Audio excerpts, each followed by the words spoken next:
All right, everybody, welcome into the Couch Potato Sports Show. It is me, Sonny Clark, the hardest working man in sports radio, as we're here on our Sunday tradition that continues on into our 14th year on the Couch Potato Sports Show. Thanks for joining us here. Well, it would help if I turned that on. Hey, I got some light. Hey, I can see. I can see.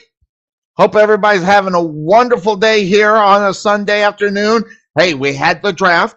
Big night as far as some certain teams, second night and third night, as far as what is going on in the draft and the NFL. And obviously, some teams need a lot of things. Some teams did some crazy things, which made for a great night one. I don't know if you watched night one. If you had the opportunity, you've seen a lot of things that were happening on night one, which made it a lot more fun. And, trying to figure out what's going to happen. That's half the fun when you're doing a show or doing a sports show the next day, trying to figure out what was happening, whether it was my Jaguars backing up 3 times or whatever the case may be.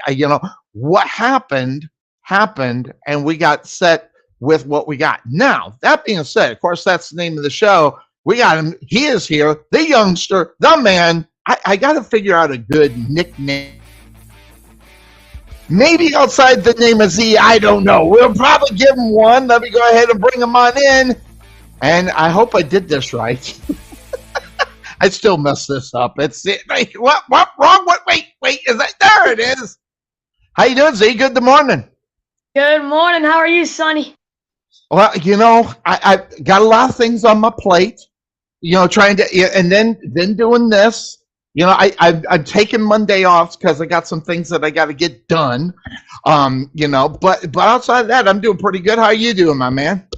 Doing great. No indoor football this weekend. Sadly, we got next week. At least for Frisco, right? Yeah, we have an away game, or we should. Actually, no, they were on the bye. They didn't play. I will see you next Saturday because they're going to be playing Duke City Gladiators, if I'm not mistaken, next Saturday. I can check that. Yeah, I think it's Duke City. I haven't bought the tickets yet, but I'm going to get up there and get the tickets for the game, and I will be doing that and bringing my buddy Sparrow, Mr. Butch Wesson, with me, and so we're going to be enjoying the night over there at Frisco. And we do have the Gladiators. Yeah, Gladiators. Hey, one of my favorite teams in the IFL outside of Frisco, and my guy there, Bill, doing what he does. My second favorite team is the Duke City Gladiators. Some changes in ownership for that football team for the last couple of years. They seem to be putting it together, which is always good. So it's good to see a franchise. And I've seen this franchise start pretty much save the CIF in reality to where they are now, for Duke City in the IFL. So, there are a lot of things in the history that is there. I got a lot of love for that franchise. So I like to always go see that game. And so that one should be a good one too. They're a pretty good football team. So outside of that, so I guess I'm gonna hop to you because you're the Saints guy. And I've seen your video. By the way, you're quite amusing. I'll just say this: I watch your videos. You're quite amusing in a very condescending, facetious way. I enjoy it. So I've enjoyed it. But I know there's no love lost between you and the Saints, except for the head coach, that being Dennis Allen. This is the thing that you're having a hard time getting around. And I don't know. Was he part of the draft? Was he one of the reasons why they ended up doing what they were doing? Or was this a management thing, GM kind of thing going on? What did you think about what the Saints did with their first pick of the draft? And that being said, was it good enough in reality to help this football team come this upcoming season? Well, we definitely, for sure. We one of the big things we did was we buffed the D-line. D-line was a big need, but the thing is, Don't like what we did with defensive tackle. The first round pick, we could have taken Nolan Smith. He was there, but no, we took Brian Brees. Personally, not my favorite pick in the draft. I think our second round was definitely second round and beyond was definitely better than our first round pick, and I definitely think Dennis Allen had something to do with this. I feel like this guy might have been a Dennis Allen guy as a defensive coordinator when he was a defensive coordinator. But Brian Brees, we passed up on Nolan Smith. We could have. I'm not even going to be mad at this, but we could have taken Will Levis. He was there. Yeah. Now we do have Derek Carr, but at the same time, whenever he retires and whenever Jameis leaves and whenever Taysom leaves, who do we have? Well, we could have had Will Levis be able to develop him with Jameis Winston, Derek Carr, even some Taysom Hill, give him a little more run game. But this first round pick for the Saints, I did not, it wasn't my cup of tea. I'm going to tell you, I know I've been told this. I've gotta bring my opinion about Levis down. No, I don't, because frankly, I think he was the third best quarterback in this draft. And there are others that were taken before him, but they're basing up on how they're going to run their offense. You've seen that with the number 4 pick, as far as Indianapolis, and then the number 1 pick, how those teams, and we're seeing it now because the quarterbacks that are coming out in the college, it's not the guy that Sonny Clark likes, the pocket passer, the traditional guy. It's the guys that are very mobile. So we're seeing these, guys come in that really are changing the way the game's being played right now. But really, it's those guys against the pocket passers. Well, let's take a look. The pocket passers are not even pocket passers anymore in reality. Look what Alabama is doing with their quarterbacks. If you don't know the pictures or you don't see the pictures on who they are, do a little research. I mean, it's not hard. But these are the guys coming out of Alabama right now that are now, the type that really should be the atypical Mac Jones, number 10. Outside of Mac Jones, they aren't that guy. They're not the guy that that is going to sit there in the pocket and take a sack. You got guys that can move, and we see that from the other 3 that are standing there, Tua, as well as the guy in Philly. His name slipped from my mind. And then the first round draft pick there for the Panthers. So we're seeing kind of a change in what traditional football and the type of football I like to see with the changing of quarterback. My question is when will it go back? To grabbing the guys that are traditional type of quarterbacks. And why are we paying these quarterbacks who are obviously unproven, except maybe Jalen Hurts? Jalen Hurts, this guy, he made it to the Super Bowl, should have won that Super Bowl. Let's just put it down there. But it is what it is. We're seeing a change right now, right in front of us. And we saw it within the draft where the only one that was the pocket passer was the one that was taken with the second pick in the second round, and that being your guy, or the guy you're mentioning, Will Levis. Yeah, we definitely saw that Will Levis is more of a pocket passer, but while watching some of his film, he's not a bad typical runner on occasion. He's that kind of big body guy. What is he, 6'4", 230? Yeah, that's why I like him. Maybe that's it. Maybe he's your prototypical quarterback is what he is. Now, and the thing is, though, he's not that kind of Tom Brady, because he's kind of got the Tom Brady height and weight a little bit. It's somewhat, you can kind of, but the thing is, Will Levis, if he has to run, he's going to truck through you. He's going to get as many yards as he can. And that's where the Titans made a great move in trading up with the Cardinals. And this was the Cardinals draft to just Mm-hmm. You want this pick? Oh, here you go. You want this pick? Here you go. Oh, you want this pick too? Here you go. Yeah, it's Cardinals. They want more picks, but they gave up picks at the same time. Yeah, this is true. And and think about this. I mean, down toward the end of that draft, you saw my Jacksonville Jaguars do what they did, back off the not one, not two, but three picks, and just developed a lot of guys on the team to get those draft picks, help out to try to figure out where the Jacksonville Jaguars are going to be. Because you think about what's going on in Jacksonville. Now, Jacksonville, they won the division last year. Congratulations. Hey, I was just as shocked as everybody else. But that's what Doug Peterson does for you, okay? When you get a Doug Peterson as your head coach, his proven things of what he does, you got to be happy with where you ended up last year. And that obviously winning the division. Now, it's a little bit different now. Well, let's take a look. What's going on? Well, now, with what happened in Houston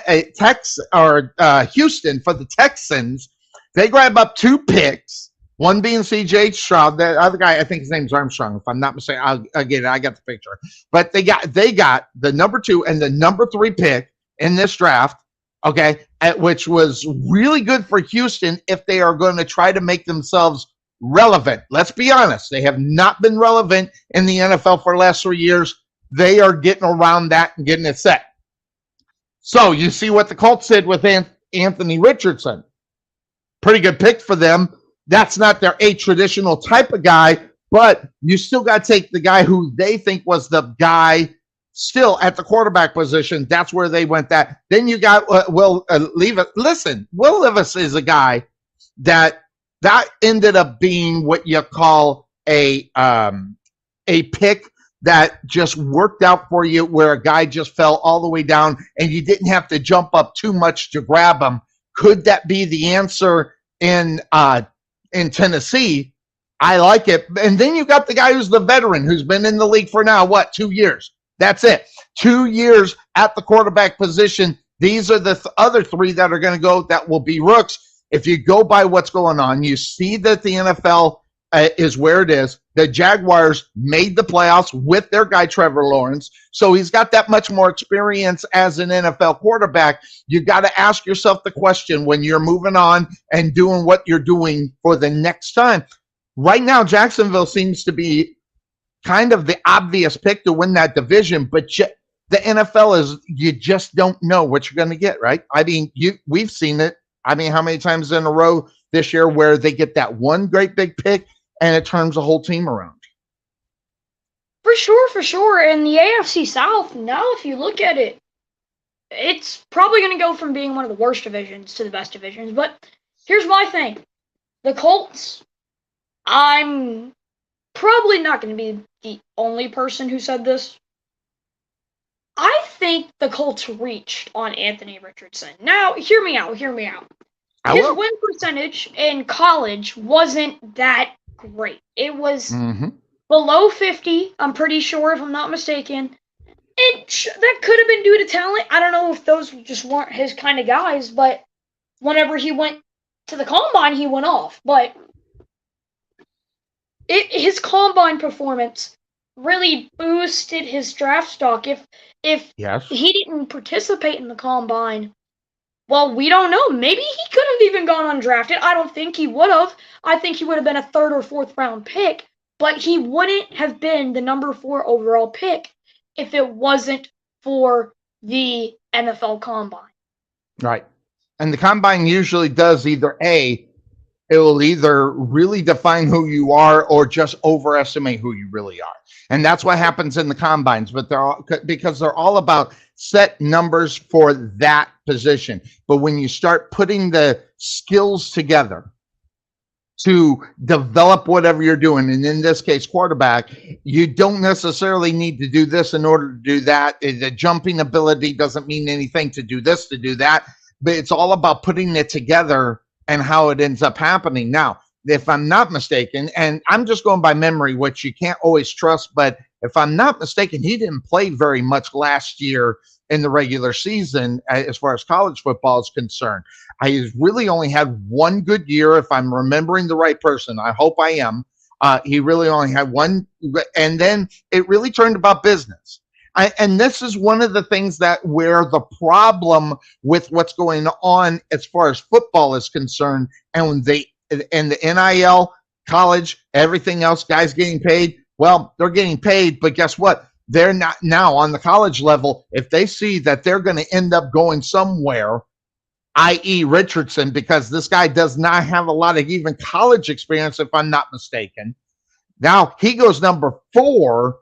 So you just sold your franchise for a number 4, which has to be a guy that turns your franchise around. It's got to be that guy that's going to hang out for a while for you. And you don't really know what you're going to get from this guy. But one thing that we do know, and that comes from the combine, this guy's an athlete. Listen, this guy can do this guy can do that, and everything else. How it stems into the NFL football field is going to be the biggest question regarding where Richard, what's his name? Anthony Richardson. Yeah, Richardson is where he's going to be. And, I don't know. Is that good, bad, or indifferent? I don't know. But I will tell you this. As they move forward, and whether Richardson is going to be the guy that they're going to be able to depend on for the next 10 years, kind of when you grab up a quarterback, you go, God, let's see what we can get for 10 years. And will he be the guy that will continue on doing what they expect him to do will be the biggest question, because when this guy got drafted, this guy was drafted to be the guy to lead them to the promised land. And I don't know if he is going to be the guy to be able to do that. I don't think it's going to be next year, because Sonny Clark doesn't believe in rookie quarterbacks per se. If they prove it to me, like that cat in San Francisco, Brock Purdy, 8 games, he showed me something. So if he can be a Brock Purdy-ish kind of dude and bring his team, win some football games, then I'll fall for the rookie quarterback. But until year number, I don't even give him year number 2. I wait until year number 3 to figure out if this guy is going to be something that they'll be able to do. Now the question is, will the Colts wait for that long for him to be the next big thing? I mean, yeah, you had a good point in talking about Anthony Richardson. From 2020 to 2022 in college football, he has only played a total of 24 career games. Only 24. That is not great. 2020, he played that's 2 years. I mean, at 10 games a year, that's 2 years. He played 2 years, and really, you don't even see the game coming to you until you hit that 3rd year. That's why you see him go to the NFL on the 3rd year. This guy's doing it after 2, so it's kind of interesting to see that. Yeah, so he played 4 games in 2020, 8 games in 2021, and 12 in 2022. That's one thing that kind of concerns me here. You draft a guy that's only played 24 career college games. Maybe he isn't already up to the college level. And if he's still playing at that low college level, he's not going to win you games. You're going to have to stick with the short passes. If that's the thing at the NFL Combine, he's got this gigantic arm. Is he going to be able to use it, though, against elite corners like Stephon Gilmore or Jalen Ramsey or Darius Slay? Marshawn Lattimore, my boy, my New Orleans Saint. Other guys, Sauce Gardner, plenty of corners, Is he going to be able to throw that deep ball against those contested corners and safeties? That is the big part. Because at the Combine, he didn't have to worry about it. He just had to throw it out there, let his receiver go get it, and, he's got a good arm. But what's going to happen when you got that deep safety coming down, or that corner that shoots up, and what if you underthrow it or something? That's the big issue with me, considering he doesn't have too much college experience. Absolutely. And think about this also. How about big game pressure? Okay. Where are they? As far as that is concerned, does he, where was he in the bowls and stuff? I'm going to be straightforward and honest. I don't know what he did in the college bowls. I don't know what he did. So that takes a little research, but something tells me that he had some somewhat success within the college bowls that he played. And then you combine it with what he did in the combine. I mean, you don't go to a number 4 if they're not at least doing something in the college bowl games. So where he is as far as that is concerned, I'm not exactly sure. But see, sometimes I think that I never think I'm smarter than NFL executives. That I don't think so. I'll say what I think they should do, but if they take him without any success on the college bowls, level, and then this is like you say, it's kind of like a reach. It's a guy that you're looking at more of his athletic talent than what he was actually capable of doing on the football field on a consistent level. And that's something where you got to take a look at. And these guys that ditch the college bowls because they're going into the draft and things of that sort, that only hurts them. But at the same time, if they start getting drafted, you're going to see that a lot to continue as well. Yeah, I mean, Anthony Richardson, he's huge. I think we all know he's huge. 6'4", isn't he like 6'4"? He's 6'4", 231. Yeah, that guy's a monster. Yeah, and right now I'm trying to get some college stats right now, but he is a huge guy. He's gonna be your kind of guy if you absolutely have to run with him, and he could be a scrambling quarterback. What was this 40? Like a 4.5 or something? Yeah. Like it was fast. It was a fast 40. If he has to run, he's gonna be that kind of guy to run. I'm not going to say this yet until I see that he is that good, but right now, he's a little faster than this guy, and he's got not the same arm, but, it's getting there. He's kind of looking like either a smaller Josh Allen or somewhat of a Patrick Mahomes with his archetype. Now, I'm not saying he's going to play up to that level. With bigger shoulders. Right, I'm not saying he's going to play up to that level, but if he ends up doing so, well, I guess I just predicted something, there you go. Well, think about this also. Played for Florida. This part I know. They were 6-7 out on the season, okay? Yeah, Georgia, Tennessee, South Carolina, for God's sake, and even Kentucky, where Will Levis came from, they finished behind them in the standings. Within the conference, the same standings. They were 3-5, but so I kind of see where people want to maybe criticize the pick, and I'm gonna criticize the pick more so because of the success he had on the level on the SEC. The SEC is the badass, right? In college football. If you're in the SEC and you're going to be a superstar, you got to beat those teams within the SEC. He didn't do it. 6-7. This is not a guy where you go, well, look what they did. Look at what Georgia did. I mean, look at Georgia. I mean, if I'm not mistaken, they've won like 15 football games in a row. Okay, so you see the difference in reality when the teams that they're playing and what they do on the right. Heck. Even Tennessee was 11-2. This is and I'm going to criticize Cuervo's Tennessee's Vols, but before this year, they weren't anything to write home to mama about. And South Carolina, the Gamecocks, look, and they haven't been relevant in that conference forever. They had a halfway decent season last year. So if you're gonna have, you better hope that it was the program that was the problem more so than Richardson at the quarterback position when you make a reach like that. Now, granted, everybody was talking about Richards. I mean, from ESPN, Fox, CBS, all of them saying this guy's probably number 4 out of all of them. So yeah, he goes actually number 3. He was the third or the second quarterback that was taken. Not the So something within the Colts organization is saying in reality that we're going to change the way we play at the quarterback position because the Colts are not the Anthony Richardson type of quarterback per se. if you look at this football team and the way it's been playing for the last 6-7 years. Yeah, and we've definitely seen the Colts have been going after some pocket passers. They had Philip Rivers, who was much of a pocket passer. I'm not even gonna say he could run. We had Carson Wentz, who, if he absolutely had to scramble, he would. But I think he went more for the pocket. And Matt Ryan, I this is a personal opinion coming from a Saints fan because he used to talk a lot of crap while he was on the Falcons. He's terrible. I absolutely hate the guy.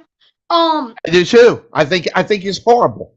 Yeah. So here looking at Anthony Richardson and his stats, total, I'm just reading off some yards and touchdowns and interceptions. And his whole college career, he had 3,105 total yards, 24 touchdowns, and only 15 interceptions. 24 to 15, that isn't a great ratio. Now, the season he played the most, 2022, he had 176 completions on 327 attempts. Not very great. He had a 53.8 percentage. He had 2,549 yards. He averaged about 7.8 yards. He had 17 touchdowns to 9 interceptions. That's not insane numbers. I would draft, if I could have, if he was available in the 3rd or 4th round, I would have taken him. But that's just, I don't think he's good enough to go 1st round. And I could be completely wrong. We could get completely proven wrong. But until I get proven wrong, he's a bust. I think also, that being said, when you're trying to rank them without seeing what they've been able to do, will he be the Patrick Mahomes that picks up on it immediately, ready to go to do what they're going to do? Or is he going to be that guy that is unable to bring any kind of success to their franchise? Because if you look at what they were looking at last time when they were trying to figure it out, so they went Andrew Luck. Now, Andrew Luck was a guy that could probably get the job done, but he cut his actual career short based upon based upon kind of a decision that he made for him and his family. So those are the things when you grab up a guy like Richardson. There's a lot of things that you're going to have to ask about whether or not that he's going to be able to take that franchise. Now, again, look at the AFC West or the AFC South. This is not a division that cannot be gotten. It's not like Jacksonville can go out and say, well, this is what we're going to do. This is what we're bringing. You come out and beat us. That's not far of a stretch for any football team to actually do in reality. Okay, this is a football team that could take a look at this guy and say, well, that's not going to get the job done. Then they bring in something else. It's really kind of amazing when you look at where the development of the division is to who they go out and get. Will they be a good enough guy to be able to do what needs to be done for the franchise? And let's be honest, when you have a rookie quarterback, the only thing that I think that you can expect is maybe and is get lucky. And that means get into the playoffs. And I don't see where all that's going to be something that they're going to be able to do in reality as far as picking that up and as far as the Colts are concerned. Unless everything else kind of goes into play. Like, oh, wow, all the puzzle pieces are coming. Oh, we got a picture. I don't think that's what you're going to get with the Colts. So, come next year, regardless of the Anthony Richardson pick. Right, and I agree with what you're saying here. And talking about the AFC South, one guy that I feel in the AFC South that is not going to succeed is CJ Stroud. Now, it's not going to be his fault. Not at all. You have a 32, 33, you have a 32, 33-year-old Robert Woods is your receiver one. No. You have Dameon Pierce. But he's less of a pass catcher than he is a runner. Now, I get it. You have John Mechie, who we haven't seen. And who knows? This John Mechie could be good, like really good. And that becomes his number one. And you have Nico Collins as well. Nico Collins isn't terrible either. Now, here's my question.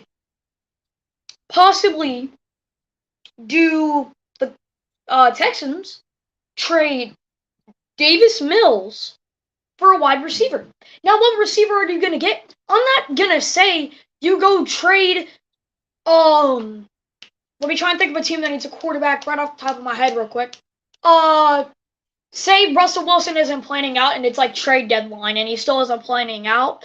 I'm not saying you trade him for Courtland Sutton. No, that's too much.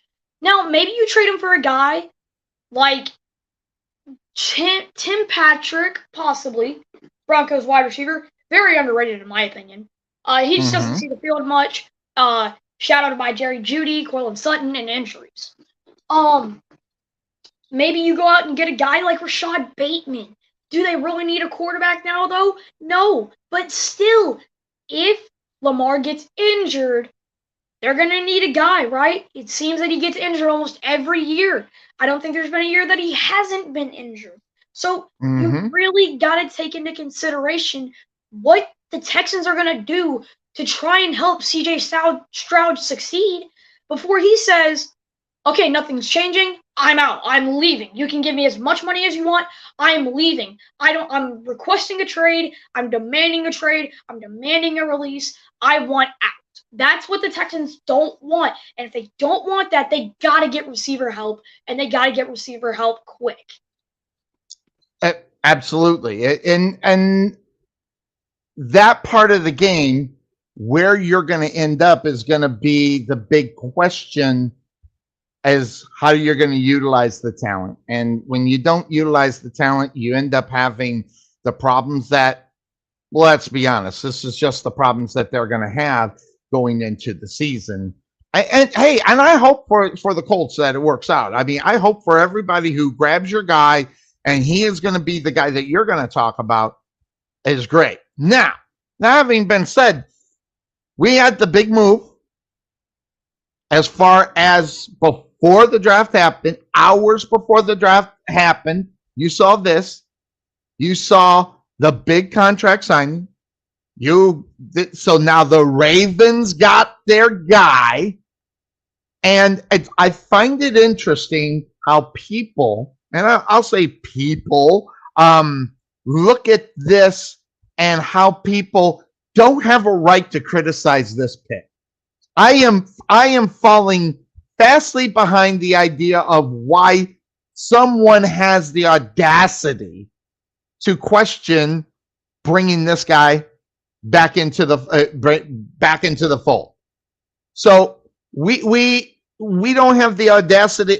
We don't have the rights to ask, is this the guy? Lamar Jackson, biggest contract signing. By the way, came out to $185 million, which is, if you watch this show, okay, I said the 133 was enough. The 200 was too much. I told you exactly where this was going to land if it was going to go. He wasn't going to get the 200. He got the 260 overall. But I'm telling you right now, that 260 overall means he's going to be there 5 years. And I'm going to tell you, if he does not lead this team a little bit better into the promised land, that means deep into the playoffs, this contract is a waste of money. And if he gets hurt, if he doesn't play any length of time, then everybody's going to come back and say, hey, listen, we told you so. Well, they go ahead, they take the chance. Is this the right move for the Baltimore Ravens moving forward, at least for the next 5 years, which is what the contract was? But let's be honest, the contract is really only a 3-year, 4-year type of deal if you don't win. How are you feeling about Jackson getting the deal? And do you feel confident that it's going to be something in the best interest of not only him, but the football team, the Baltimore Ravens? Well, for Lamar, he held out for a reason, right? He didn't sign that first contract for a reason, right? He obviously didn't really want to be there. Now, he's getting more receivers. Hopefully a guy that doesn't throw his jersey off, that is now a Baltimore Raven. How is Antonio Brown on the Ravens now? You're mistaken. You're not mistaken. It's Odell Beckham Jr. is the one that they got. So was it? I saw something about Antonio Brown. Let's find out. I have not been able to do a lot of looking, and so Antonio Brown announces he's returning to the NFL. He has not been signed anywhere, at least according to what. Well, hold on. Antonio Brown tweets that he's returning to the NFL to the Ravens. Just because he tweets it doesn't mean that there is an actual contract. So that's the big question in reality. So you got Odell Beckham Jr., which they said it is, but it says that it's raising questions. Well, here's the funny thing: the Ravens aren't saying anything. It's Antonio Brown that's doing a lot of talking, but the Ravens have not come out and said that they grabbed this guy up. So it's Antonio Brown that's pushing this out there. So the tweets and everything, great. How do you say? A great promotion for your brand, but it's not necessarily the truth because just from my quick search here, I'm not seeing anything that this is a done deal. Did you find something else that was better? No, but at one point I could have sworn I saw something. Maybe I misread it or something. But here's my thing. If Antonio Brown cleans up, right? If he doesn't decide to just throw his shirt off and everything else and be like, I'm done because coach pulled me off the field. If he stops that and he gets cleaned up and he says, okay, you know what? Give me a 1 or 2 year, like 3.5 mil. I know he's going to want a lot more money than that because it's Antonio Brown, but eventually he's going to have to get reasonable if he wants to play. And, I mean, just imagine that receiving core, though. It would be, considering on what level Antonio Brown is still on. You have OBJ, you have Antonio Brown if he goes there. You have Rashad Bateman. You have what's his name? You have Mark Andrews at tight end, but I'm trying to think. Andrews is at the tight end position for them. Right. So, but they have a few. They got the Zay Flowers. I don't know if that's, but no, I think you're probably thinking Aguilar. Aguilar's a stud. Used to play for the Eagles, and then Mike Thomas. So that's kind of some of the guys that they got going on as far as wide receivers there for the Ravens. Yep. So now I will tell you a 1-2 punch of Odell Beckham Jr. Okay, and Antonio Brown is impressive on paper. Yep. On paper, they killed it. Okay. Now, whether or not that it ends up being really good for them, it's a totally different story. But Zay Flowers, they get him out of Boston College out of the draft. So they really did address what they needed for this football team based upon Lamar Jackson. And here's the thing. Something tells me that this was a Lamar Jackson pick more so than a franchise pick. I'm going to tell you the reason why. He has demands up in front of him. He says, hey, I want this guy. Well, Lamar, you want 250, 200 million. This, I think, is a bargaining thing. If it happened, then the Baltimore Ravens did right. Now, if they just signed this contract with him because we didn't want to lose their quarterback, I'm not liking the whole idea because he's holding the team hostage. However, if there was a compromise saying, if you go out and get Zay Flowers, I'll go down to 185 guaranteed, sign up 250, and then we can get it all figured out.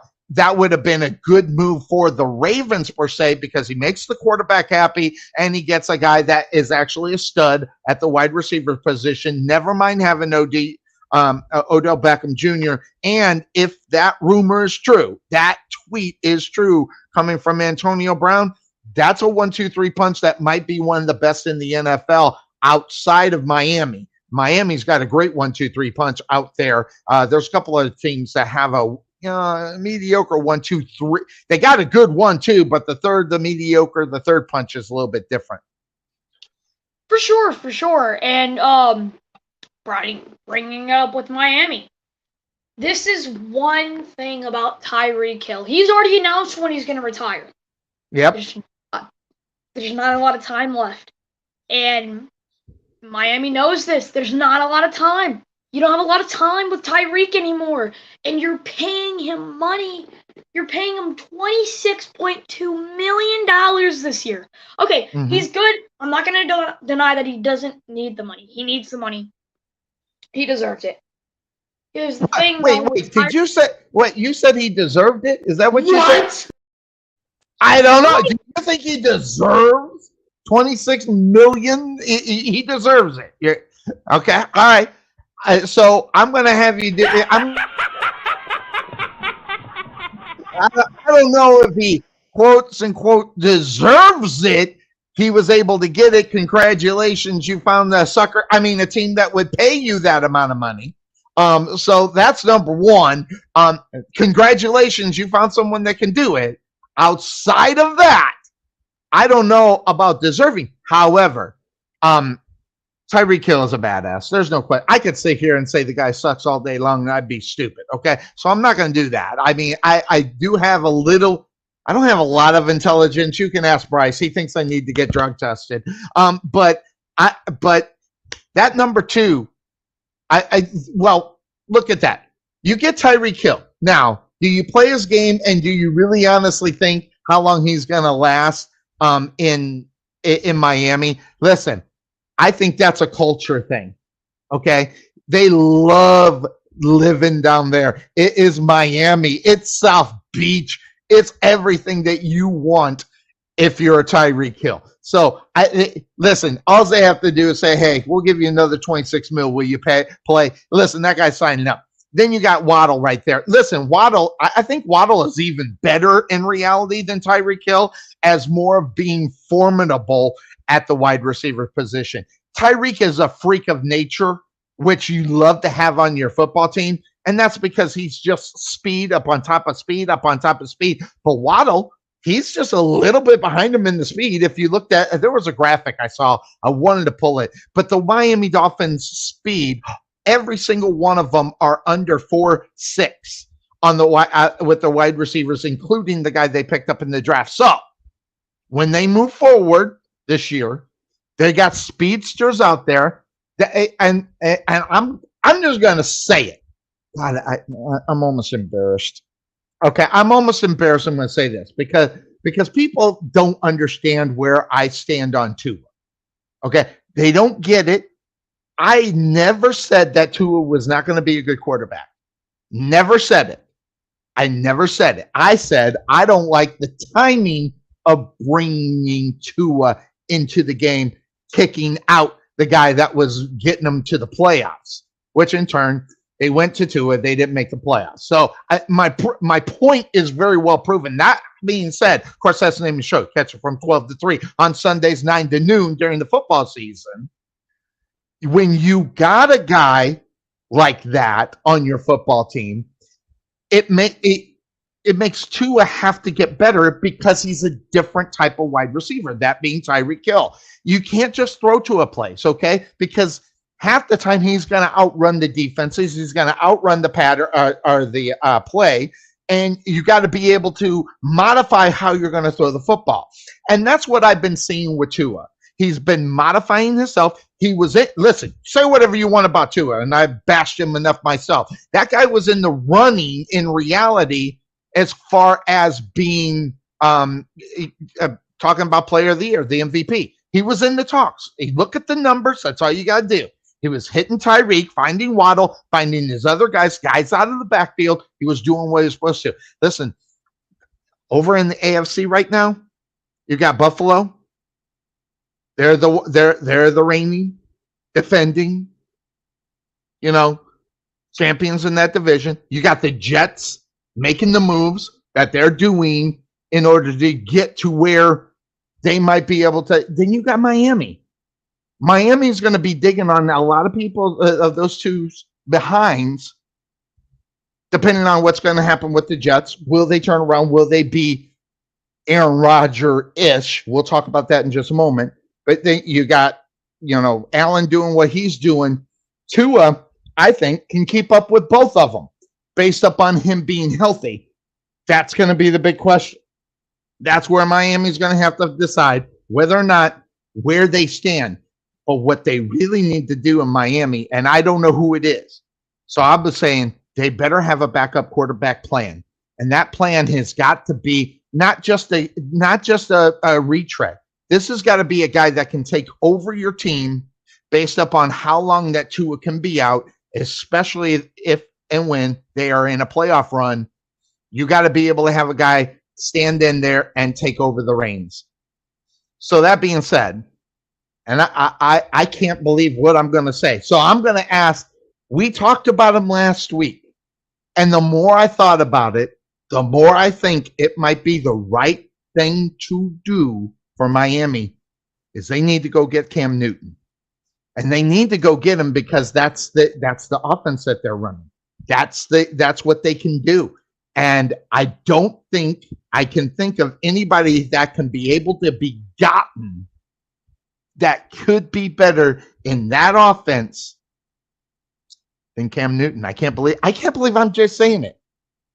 I can't believe I'm just saying it. So I know you don't have a lot of love for Cam Newton. Cam Newton as a backup quarterback, can you buy into that? I mean, as a fan, nope. You buy into Cam Newton as a backup? No. I can't. No. It's okay. It's so if enough. Cam Newton is not the answer, who would be the answer at the backup position at the quarterback for the Dolphins? They already have it. Because who? They already have it. Mike White. Okay. So you're playing into two games that Mike White played last year as being the answer of the backup with Tua. I mean, I'm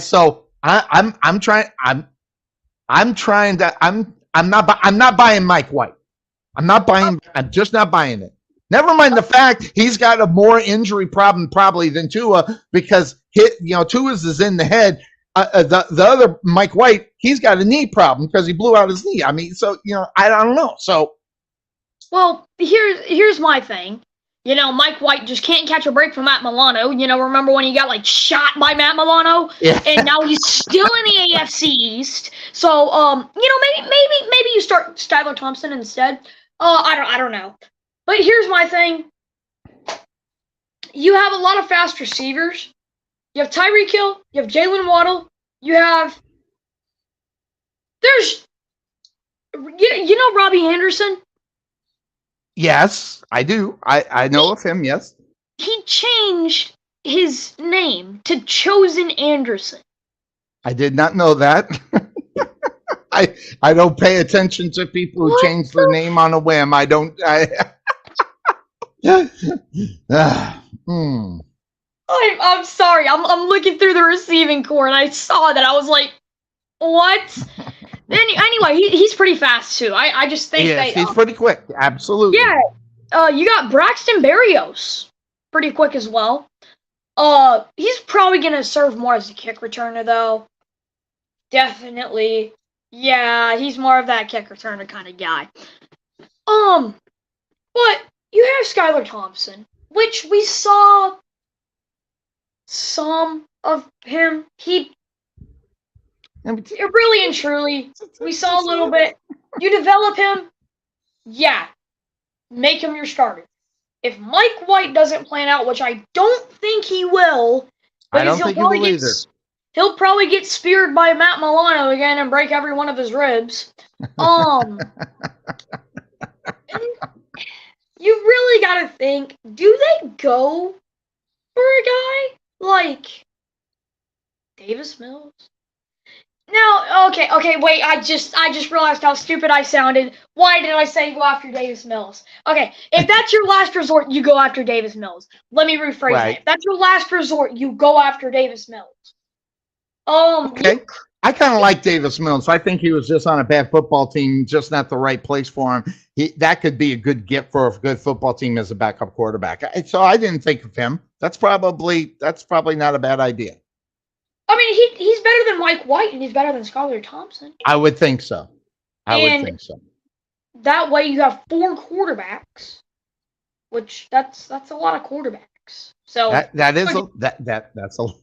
lot of quarterbacks. Yeah, and I think one of the big reasons is get a better offensive line. Well, okay, now, that should be the priority for any football team that really honestly feels that they've got their answer at their quarterback. So I'm in full agreement with you whenever that happens. So I get it and I understand it. That makes sense. All right, my man, here's what we're going to do.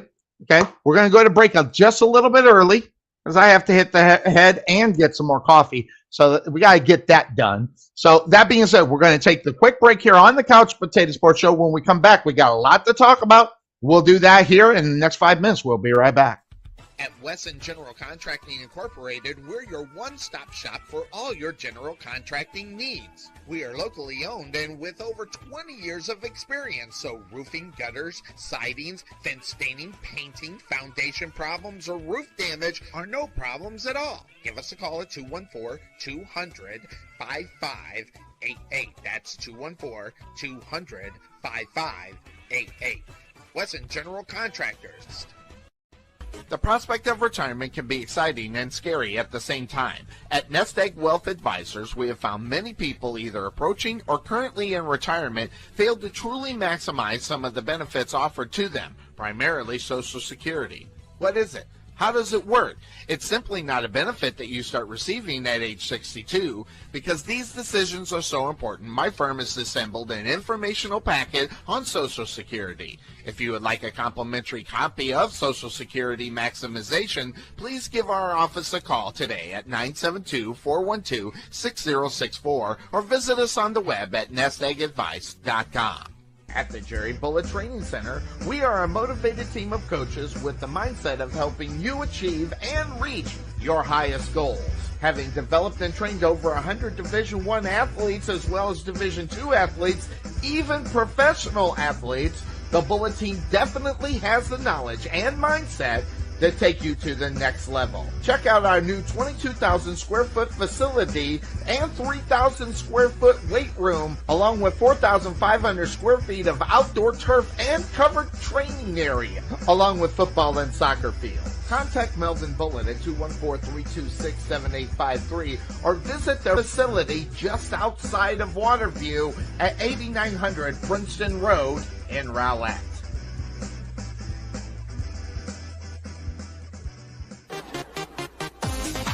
Being taken for a ride? Check out Costo Insurance, serving Texans since 1981. Bundle your home, auto, or business insurance and save a ton. Costo Insurance on the corner of Main Street and Rowlett Road, where we make insurance fun. Or check us out on the web at CostoInsurance.com, where we always have the coffee pot on. Yeah, but is it fresh?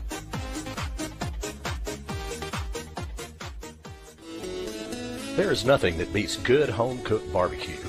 Since 1941, Dickey's Barbecue has done all the cooking and you take all the credit. Come see us today at our Rowlett location, 5701 President George Bush Turnpike, Suite 110 in the Target Shopping Center. Whether you want to eat in or take it home, we will fix you up. For lip-smacking, rib-tickling, knee-slapping, foot-stomping, great-tasting barbecue, come see us at Dickey's Barbecue today. Here at Fit Body Boot Camp, located in Saxe, the solution is here. Fast, long-lasting weight loss results and the healthy lifestyle you need to keep them. The key to your fat loss success is our signature afterburn workouts, as well as support and motivation from our world-class coaches, and an easy-to-follow nutrition program to help you keep the fat off. Visit your local Fit Body Boot Camp in Saxe today to see the difference for yourself, or give us a call at 214-463-3005. That's 214-463-3005. Fit Body Boot Camp Saxe. Saxe Ice House is a non-smoking craft beer and beer pub located in the heart of Saxe. The Ice House was opened to provide a friendly, clean, and female-friendly environment. Saxe was lacking a place for service industry, date nights, and girls' nights, as well as happy hours. Excellent service and top-notch food are our priority. On Tuesday, we offer 79-cent wings, as well as half-price burgers on Mondays. So check us out at the Ice House, located at 6501 Highway 78 in Saxe, or give us a call at 469-304-1550, or check us out on the web at saxeicehouse.com. Go Mustangs! Ever want to know why Bill and I look so great on our broadcast? Check out K West Designs on Facebook to find out why. Check out all the samples that Kelly has up so you can see, especially if you have a special occasion that needs something original or design or something that says, this is our moment. Check out K West Designs on Facebook or give Kelly a call at 469-601-5856. That's 469-601-5856. K West Designs. Rich's Performance Muffler and Auto Care has provided complete auto repair services to the Wiley area since 2003. Whether it's alignments, brakes, air conditioning, muffler service, suspension, front-end auto services, or in my case, a Cadillac converter, Rich does it all. Stop by and see him at 603 Commerce Street, Suite 203 in Wiley, or give him a call at 972-461-0776. That's 972-461-0776. You'll be happy you called Rich instead of anybody else.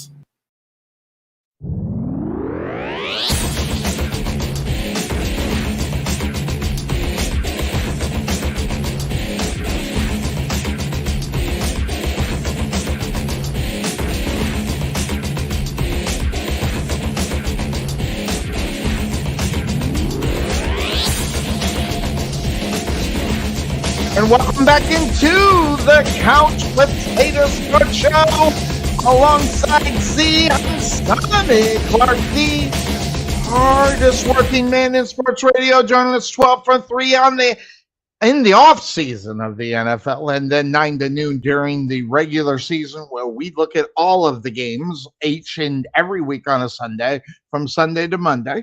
And we look at them all. And also, if you want to get involved with the Couch Potato Sports Show Pick'em game next year, just give me a call or give me a message. We'll get you added on. Last year, we had 13 involved, in Tarvin again, my friend, won again. And in fact, so Tarvin knows we're going to be getting that trophy out to him here fairly quickly.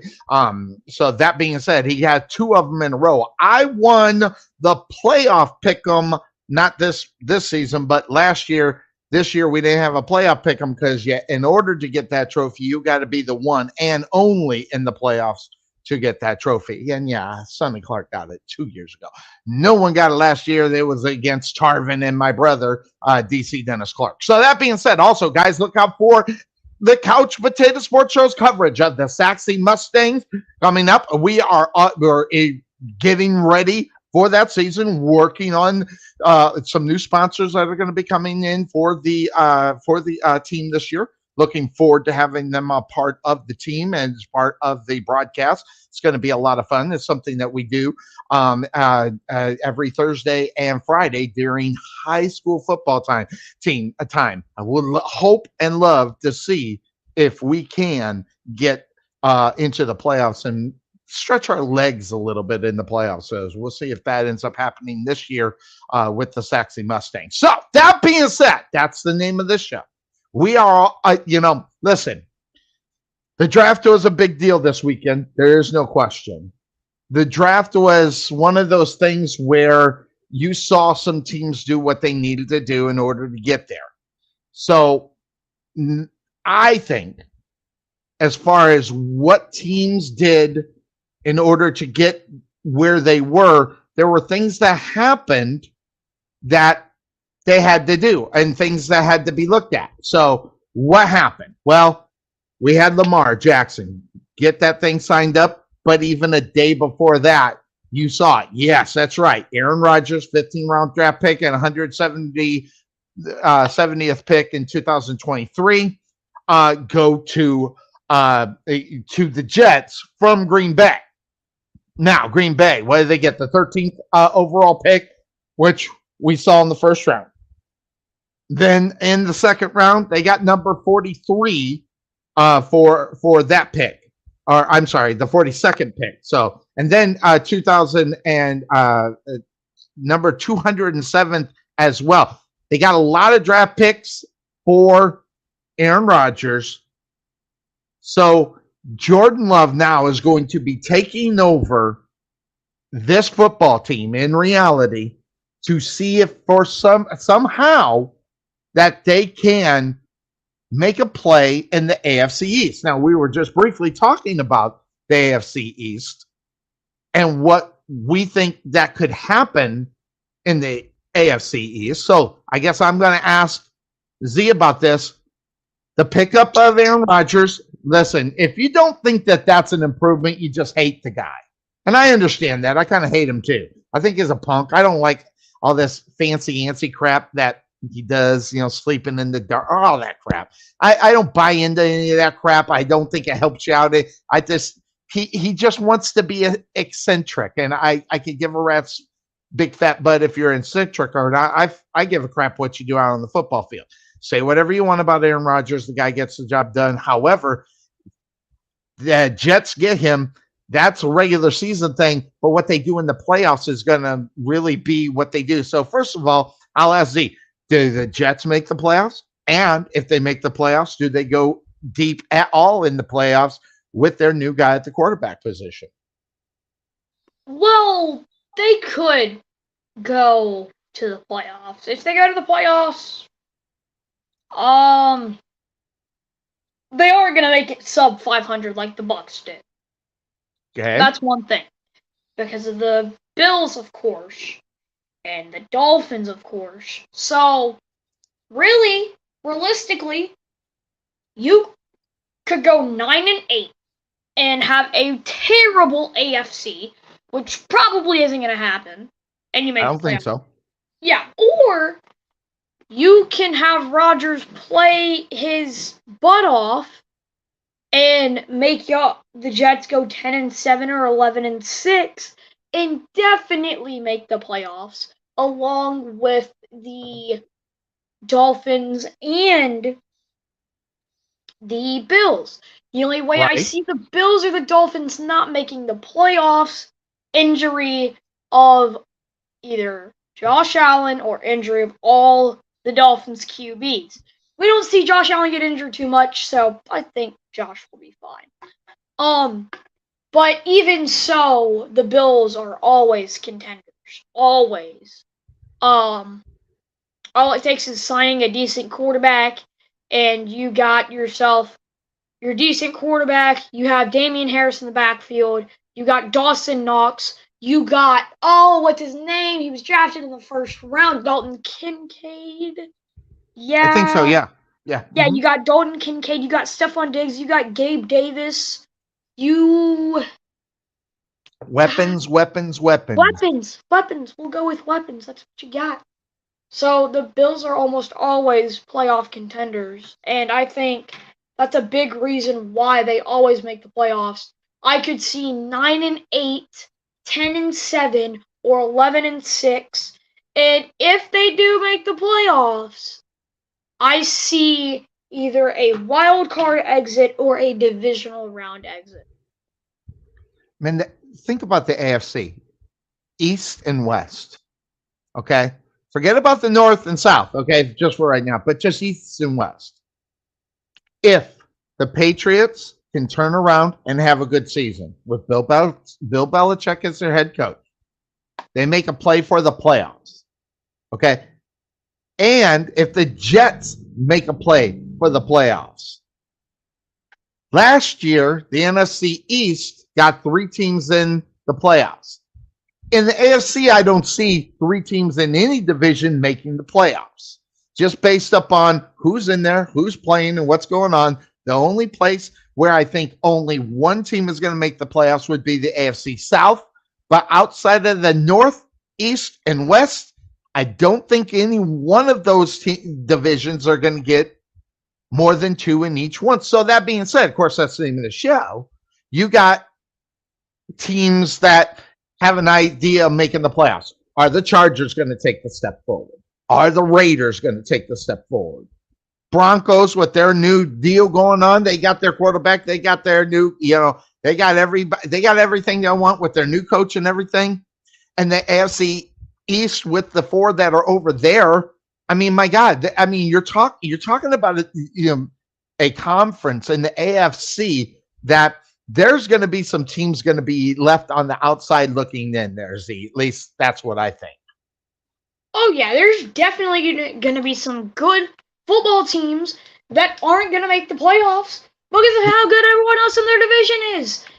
There's going to be teams like I personally don't think the Chargers won't make the playoffs if Brandon Stanley, I think that's his name, the head coach. Yes. If he messes up again, which he seems to be really, really good at. Oh, he's really good at, and whatever he was selling, he sold that front office, not getting fired because he should have. Oh yeah, I don't see how he didn't. Did he pay them something? Oh no, I don't know. He definitely should not still be a head coach in the NFL. You need to get rid of him. But you know what? For some reason they didn't, and for that I call them stupid. Yeah. So that being said, definitely for sure, good teams are not going to make the playoffs in the AFC. I think you're right. And the AFC is the more overpowered division right now. The NFC, you're going to have your good teams make the playoffs, and that's it. You're not going to have anything. You might have an instance like the NFC East, and you somehow squeeze 3 teams in there, and you almost got 4, which I don't think you can get 4. You might be able to, but they would all have to have I think you're right. You'd have to have insane records here, but for sure, that's why the AFC is way more entertaining right now than the NFC is. I'm just gonna put it to you like that. Right now, I see the AFC being the dominant division, and you're gonna have, again, the dominant teams are gonna miss the playoffs, all because of a couple divisional games and other games that they just couldn't seem to poke out a victory in, and that's what it's gonna come down to. It's gonna be a 1 game. It's 1 game. You're going to lose 1 game, you're going to go 9-8. You're going to lose 1 game, you're going to go 10-7. And like I've been saying, the outside looking in, and that's what hurts. Kinda I think you're right. Go ahead. No, I think you're right. I don't think there's any question that you run into that kind of thing, especially within this conference of football, which has been crazy good, by the way. As far as where and what a team is going to do. Now, that being said, of course, that's the name of the show. When you got the strangle, I mean, I don't know how an NFC team wins the Super Bowl. Just putting that out there in the thinking of what can or cannot, or what may or may not happen, will be the situation on who can step up in the NFC to what you're seeing in reality as far as the team is concerned. So that also being said, and by the way, I got to forget about the other monitor. This monitor is playing games with me, so I have to switch to another monitor for the things that we are doing on as far as the thing. So I just want to give you a heads up. Don't worry about the other guy. It's the same guy. It's still me, but don't worry about it. But that being said, so moving forward, that's where this draft came in. This is where they are. What teams are going to do in the draft? They're going to be the biggest, or what teams did in the draft, and how much that's going to protect them. So that being said, we got Aaron, but back to Aaron Rodgers. What's going to go on with Aaron Rodgers? Okay, he's going to be the starter. Then you got a cat by the name of Zach out there. He's going to be the guy that is going to be the backup for this football team. And how much of the good relationship that may or may not be, that's going to be another question. Because if Aaron Rodgers does go down, and he does go, they're going to have to turn back to Zach Wilson. Zach Wilson, I just based upon what I've seen in the few short years that we've seen, he's a Jets quarterback. Okay, and what I mean by that, this is what you get with the Jets. Okay, this is not what you get for a playoff contending football team. So I don't think you want a Zach. I think you, especially if you're a Jets, you're making the investment of Aaron Rodgers. You've got to get something that can step in and be the backup quarterback for this football team in case your guy, the one that you're picking, the guy that you want to take you to the promised land, in case of injury, you've got to do something about Aaron Rodgers. You need to be able to get someone to back up Aaron Rodgers. What's your feeling? I just want to get your feeling on that. You've seen him last couple of years. Are you liking this guy or are you not liking this guy? Not really liking this guy. He was pretty decent at BYU. There's a reason why he was drafted number 2 overall, but he didn't live up to the potential.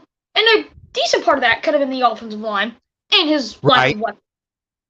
But he felt exactly like Sam Darnold did. Yes. And now Sam Darnold at 26, 27 years old is becoming a journeyman. Yes. So where's he at, by the way? Is he where's he at? I forgot. Someone got him up. San Francisco.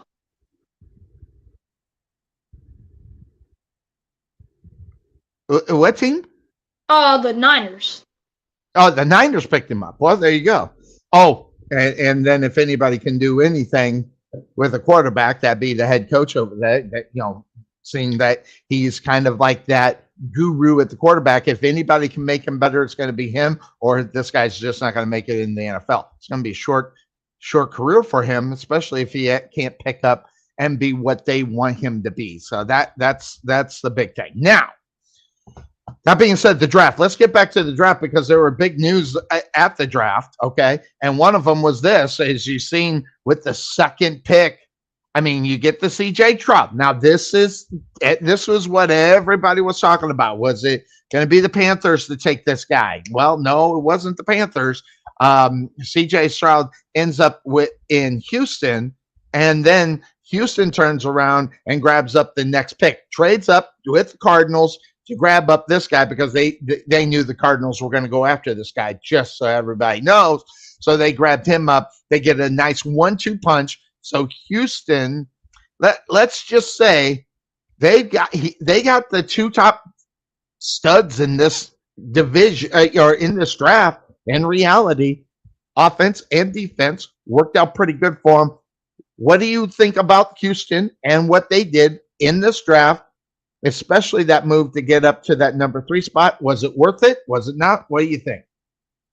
Well, of course, Houston, they basically suck all across the board. So moving up and getting your young players is a great idea. And I briefly mentioned this.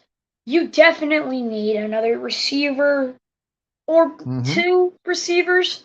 You got your guy in Dalton Schultz, though. And I forgot to mention him. Dalton Schultz is a great tight end. If I could have brought him to the Saints, I would have. There, no question. Okay. So, all right, now I know you're not a Dallas Cowboys fan, but were you a Dalton Schultz fan? See, I this is what I say about Dallas. I'm not a Dallas Cowboy fan. I'm a Dak Prescott fan. Okay. You don't like the Dallas Cowboys, but you're a Dalton Schultz fan? Is that what you're saying? I like Dalton Schultz. I actually like quite a few players on the Cowboys. In fact, I have a Micah Parsons jersey. I like CeeDee Lamb. I do like CeeDee Lamb. Of course, I got to give some respect to Brandon Cooks. He's a former Saint. Now he's in Dallas, and he was in Houston. Yeah, that's what I was just about to say. Oh, so sorry, I didn't mean to steal your thunder. My bad. Nah, you're good. No, because I was trying to figure out what I was gonna say, and I was like, wait, what was I gonna say? I forgot. So I'm glad that you mentioned that, so we didn't leave anything out there. Right. But for Brandon sure, Cook's stud. He's a stud. Well, that's the thing, though, with Brandon Cooks. Is he gonna start to let age catch up with him? That's his thing. That is a good point. Now, if you can have him for a good 2 years, if he's good for another 2 years, well, then he's done your football team well. Is that what they need to get to the conference championship for the first time in 30 years? Anyway, probably not. Yeah, I think so. But sometimes you need some additions to help you get there, and he can be that addition. And if he can be surprisingly not good, surprisingly great, you got Gallup, you have Lamb, and you got a nice 1-2-3 punch as weapons for Dak Prescott. Which, by the way, listen, Dak Prescott is the guy that gets he gets slaughtered every time anybody starts talking about how they're doing and whatever. Dak Prescott is the one that has to take the blame because he's the quarterback. They either get too much blame or too much praise. Well, in this case, I think Dak Prescott's getting too much of it. That being said, the coaching staff for the Dallas Cowboys, that is a good thing for them because they got rid of a horrible offensive coordinator. So now I think they're in a better position to be more of a NFL type of football team, making NFL plays more so than the cutesy wootsy fartsy wartsy that you got with the last one. Which, by the way, glad he's gone for Cowboy fans. I never liked the guy. He was part of the problem. So that being said, of course, that's the name of this show. When you are in Texas, okay, you got the Texans, you got the Dallas Cowboys. The Texans have not been relevant in the NFL for 4 years. So that being said, these types of moves are what makes you relevant in order for people to look at you and go, wow, we got a tough team in the Houston Texans to try to win this week. It's more so than you're looking down, you got Houston, oh, that's an automatic win. You got to change that philosophy as far as the Houston Texans are concerned to where, oh, God, we got to beat the Texans. And that's where you start getting better. And with the CJ Stroud and then I think what's his name, Anderson? Will Anderson Jr. Yeah, grabbing him up, that helps that whole thing in reality. So for that football team, that looks really good for Houston where they're going. And will they continue on and play well? I don't know. But if you think they're going to win more than 8 games this year, as far as Houston is concerned, remember, it's still a rookie quarterback. And I don't care what anybody says. Rookie quarterbacks don't win 13 games outside of Brock Purdy, who has a team completely around him, set and gelled and molded already before he even steps out on the football field. You don't get that in Houston. This is not San Francisco. So that's another thing for them moving forward. So I like the picks. I like what they did, and it's really good for them. So that being said, the number 1 draft pick this year obviously goes to the Panthers, and this is what everybody was talking about. Good, bad, or indifferent, it is the pickup. This is the pick. So this guy right now is going to be the guy that people will talk about at the number 1 draft pick of the 2023, Bryce Young. If he's not able to take the Panthers to the next level. Now, Look at that division of football. That division of football can be gotten, whether it's your Saints, whether it is the Tampa Bay Buccaneers, the Atlanta Falcons, with the Panthers, and this division can be gotten. Now, will that mean that Bryce Young is going to be able to bring them that first in the division is the big question. So you heard all the hype. What is your thoughts on a Bryce Young as he goes into the number 1 pick, which, by the way, I don't necessarily think this was the right pick per se. What do you think about this guy taking over this football team? Well, it sucks because we have to see him. My Saints have to see him twice a year, and Yeah. he's good at playing football. We'll put it simple like that. He's good at playing football. Yes. Now, the thing that, worried some people, his size. He's like 6 foot, 180 something pounds. He didn't go to the combine. He didn't participate in the combine because of his height and weight and size. So in a business decision in reality, because So- he gets put into those combines, they will definitely scrutinize this kid. And to me, it tells me that he doesn't have backbone. He can't stand criticism. He can't be a guy that someone says, you need to do this, you need to do that. In other words, I don't think he could be teachable, because if he could, he'd be in the combine and he would listen to what coaches have to say about what he brings to the table. And it doesn't seem like, at least to me, that he's the kind of guy that can handle that kind of thing. I don't know. What do you think? I think he's definitely gonna have some adversity. There's no shot he doesn't. This year, the NFC South, the only competition he has at quarterback right now that I would say is relevant is Derek Carr. I'm just gonna be honest. Desmond Ridder hasn't turned out yet. And who is the Bucs quarterback right now? Oh, it's Baker Mayfield. Yeah. Baker Yeah. Mayfield. Baker Mayfield. No, not even- that being said, and believe me, I know the direction you're going on the Baker Mayfield, but as far as a football team having an experienced quarterback, at least they have the experience with him. Listen, you can say whatever you want about Baker Mayfield, but he took a team that had not been to the playoffs, and I'll ask Obi how long it's been since they've been in the playoffs, and he did. He took them to the playoffs. So that being said, at least there's some experience there. Now, is it good experience? Is it the experience that's going to win some football games?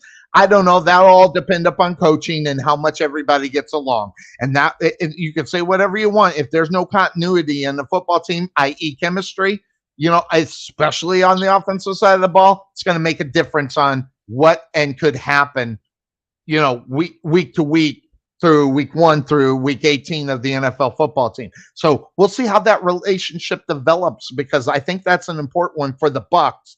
But as far as Atlanta is concerned, I don't even see them contending in this division. They don't have a quarterback. In other words, if it takes me about 3 or 4 seconds to know who your quarterback is for your football team, you're already, at least in my opinion, if I don't know who you are, or I can't snap and think of who you are, that tells me a lot about your football team in reality. So, because you can say whatever you want. Atlanta's got a really good defense.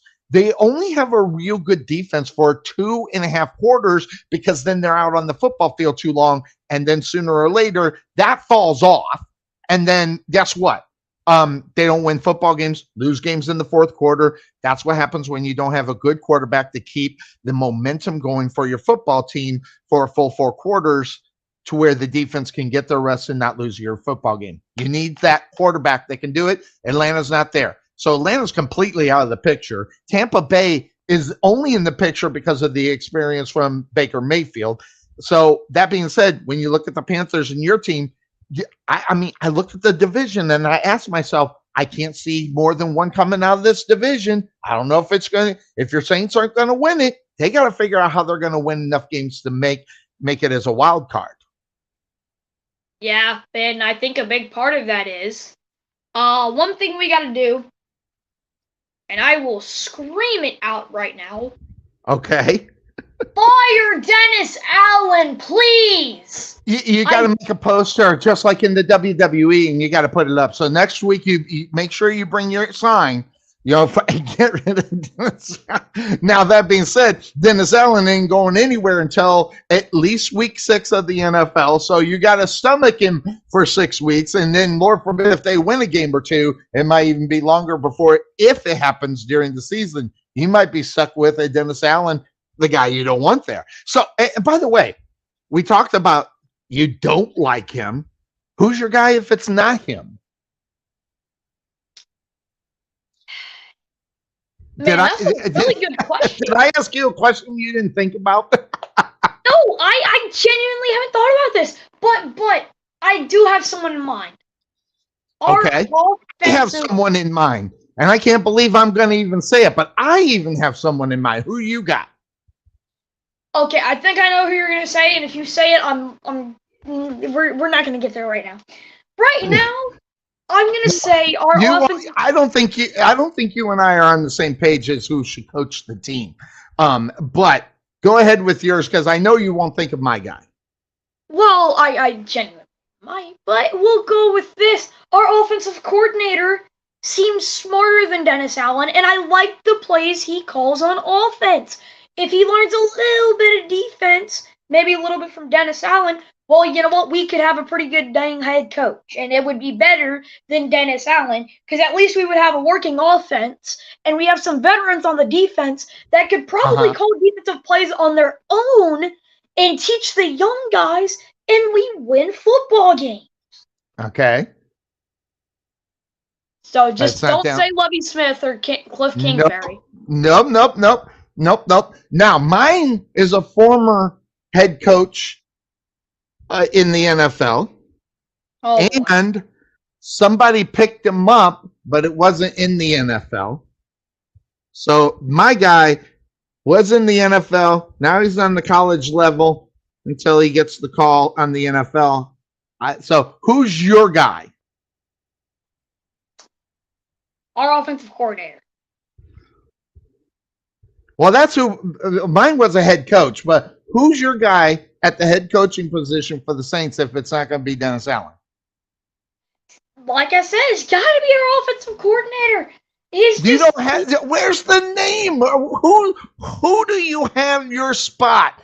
Who's the guy you want? Who's the guy you want? Well, I'm going to tell you mine, and you're going to hate. I don't know. I hate him.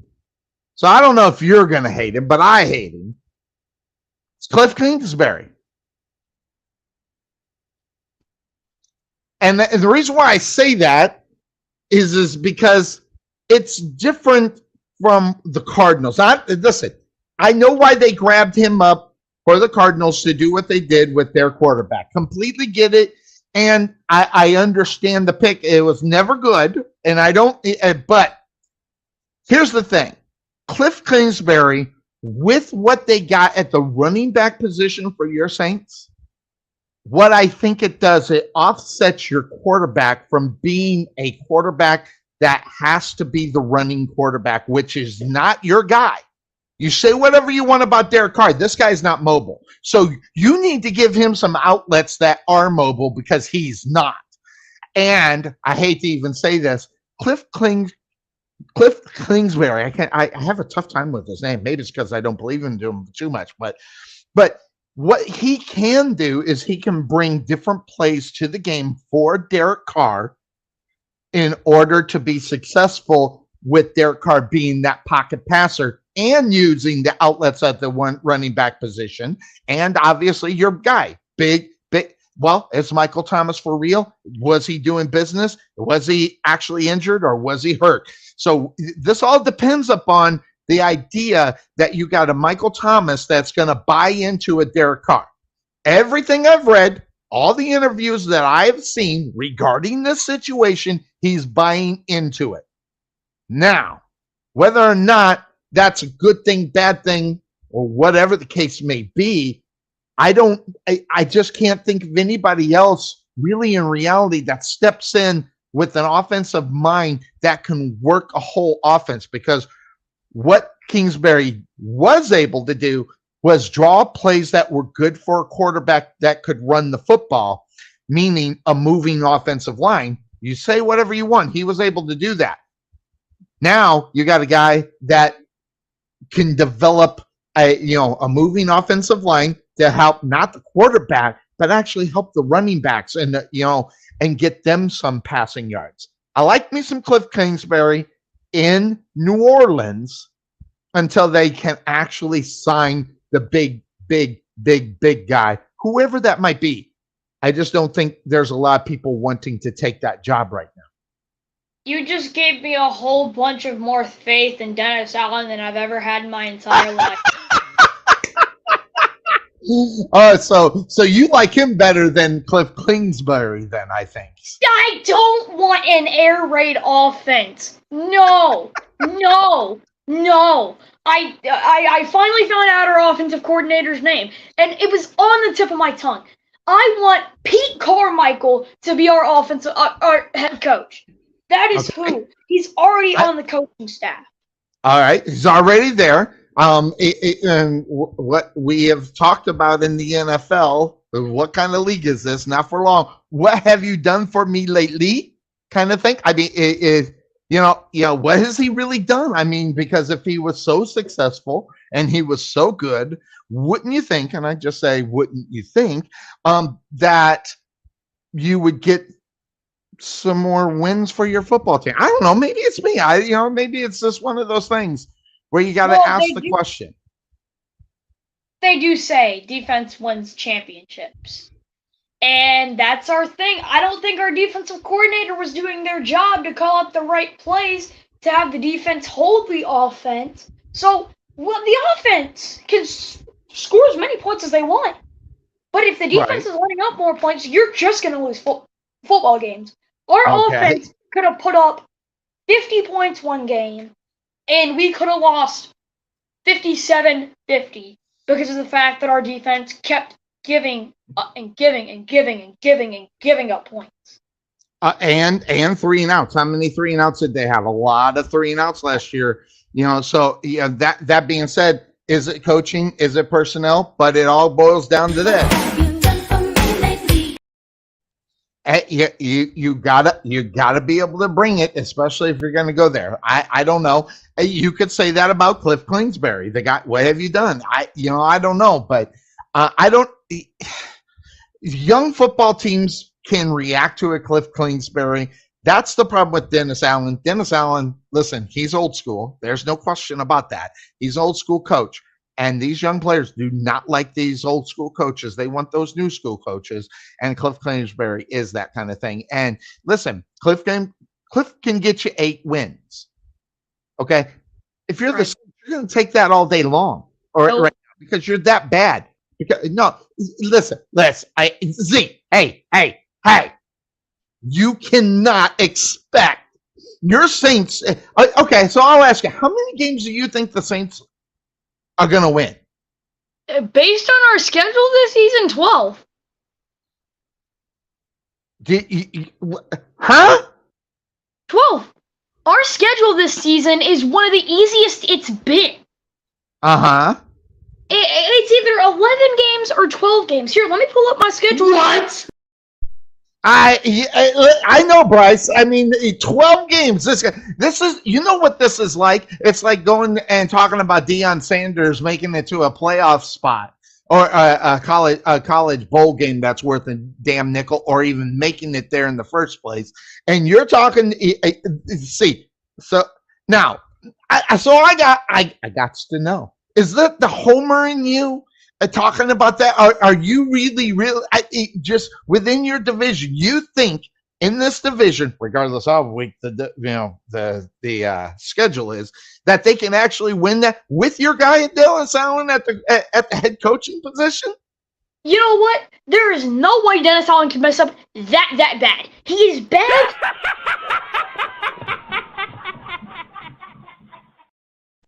I'm sorry. Listen to this schedule. I'll tell you who we're going to lose against. And I'll tell you right now. We're going to take a loss to your Jaguars. Your Jaguars are a great football team. we're obviously going to lose to the Vikings because the Vikings are just our kryptonite. Okay. We'll probably lose once to the Panthers. We'll have a split Okay. series. Splitting the Panthers. Okay. Depending on how well the Lions are doing, we could lose to the Lions. And we could potentially lose to the Giants. Yeah, that's what I'm thinking right now. Because we're gonna sweep the Falcons, we're gonna sweep the Bucs. We're gonna have a split series against the Panthers. We'll win against Tennessee. They just don't have it all the way put together. We'll probably win against Chicago, not unless Justin Fields decides to go crazy. We'll win against Green Bay. We'll win against the Texans. Okay. We'll All right, win against the Pats. We'll win against. All right. Wait. You're going way too fast for this old man. Okay. All right. So go to game. No, I see, because I got the trusty old pen. I don't use computers when I'm thinking this way. All right. So go to week number 1 for the Saints. Who do you have? The Saints. Who do the Saints have in week 1? Well, I was just here. Let me pull that up real quick. The Jags, right? Hang on. Let me make sure. Let's see. Make sure you got the right year. I do that sometimes. I get the wrong year. Oh yeah, that's why I'm trying to. Dang this. Yeah, I have it. My phone set up on my computer, so that's why I'm trying to. That's why I have my phone up right now. That's 2020. It's all jacked up. Jeez, man. Can we get a 20? So we're gonna do this like we did the Colorado. We're gonna look at the Saints schedule, and of course there we go. Saints schedule right there, 2023. All right, so we're gonna go through the New Orleans Saints schedule. All right. Hit this button right here. See, for some reason my monitor's like giving me the pain in the butt, so I'm on the other side with it. All right, so here we go. Their schedule rolls out like this. Hurry up and load. Oh, I got the schedule. All right, so then do that. All right, so week number 1, who do they play? We play the Falcons, and may I mention just super quickly, we have our first 6 games are away games. Yep, I noticed that. So week 1 against the Falcons, we win. Okay. All right. I don't know about this one because I think they're the same football team. So I agree with you about them getting 1 against the Falcons, whether it be this one or whether at home, I don't know. So what I do in those cases, I put the road game as a loss. So, and I give them the home game, but they might split it either way. All right. So you got them winning that game, which is good. They need to get out of the gate. There's no question your Saints need to get out of the gate. So, and how about you start out with a division game? That's always cool. That said, all right. So next week is another division game, if I'm not mistaken, in the Panthers. Carolina. And this is going to be the game that we lose. Okay. All right. So I don't think anyone can argue with that. We're going to lose a game against the Panthers. You're going to lose. Why are you going to lose against the Panthers? I mean, don't you have a veteran quarterback that's supposed to get the job done? And I see this actually as a victory, actually, because you got a rookie quarterback going over there. I actually have him winning this game. I don't. Here's the thing. You got a young, developing Frankie Louvu. You still got Shaq Thompson. You got J.C. Horn. You got Jeremy Chin. You got Brian Burns. You got C.J. Henderson, a former Jaguar, if I'm not mistaken. Yes, that hurts my feelings. I'm sorry, Mr. Sonny. Yeah. You got on their offense. You got DJ Chark. You got Adam Thielen, and Adam Thielen. Every time we play the Vikings, he's been an issue. He's a great pass catcher. You cannot deny that. Adam Thielen. No question. He is great from 15 to 20 yards out if he gets the ball you watch out for this guy because Adam Thielen is one of these guys that know how to use the system. It's kind of like, I don't know if you've seen the movies or were part of the games in reality, but where they say, "Get me the ball," and he is that guy. He is the guy that says, "Get me the ball." Because in reality, when you talk Adam Thielen, it's not about him just catching the ball. It's about this. Don't hold back. It's the yak, yards after the catch, what he can do for that football team. So week 3. So you got him losing this game. So we're gonna start out 1-1. All right. So week number 1, you say they win against the Falcons, Right. and so I'm just going by that. It's the road game. I'm going to take that one as the loss. So Now, I have them as the win on the Falcons, and the Panthers, and you got them losing to the Falcons. Okay. let me ask you a question real quick. Okay. Now, you said if you don't know a team's quarterback in 4 seconds, you said that they're irrelevant. So I'm going to ask you real quick, who is the Atlanta Falcons quarterback? Well, that's why I got them as a loss.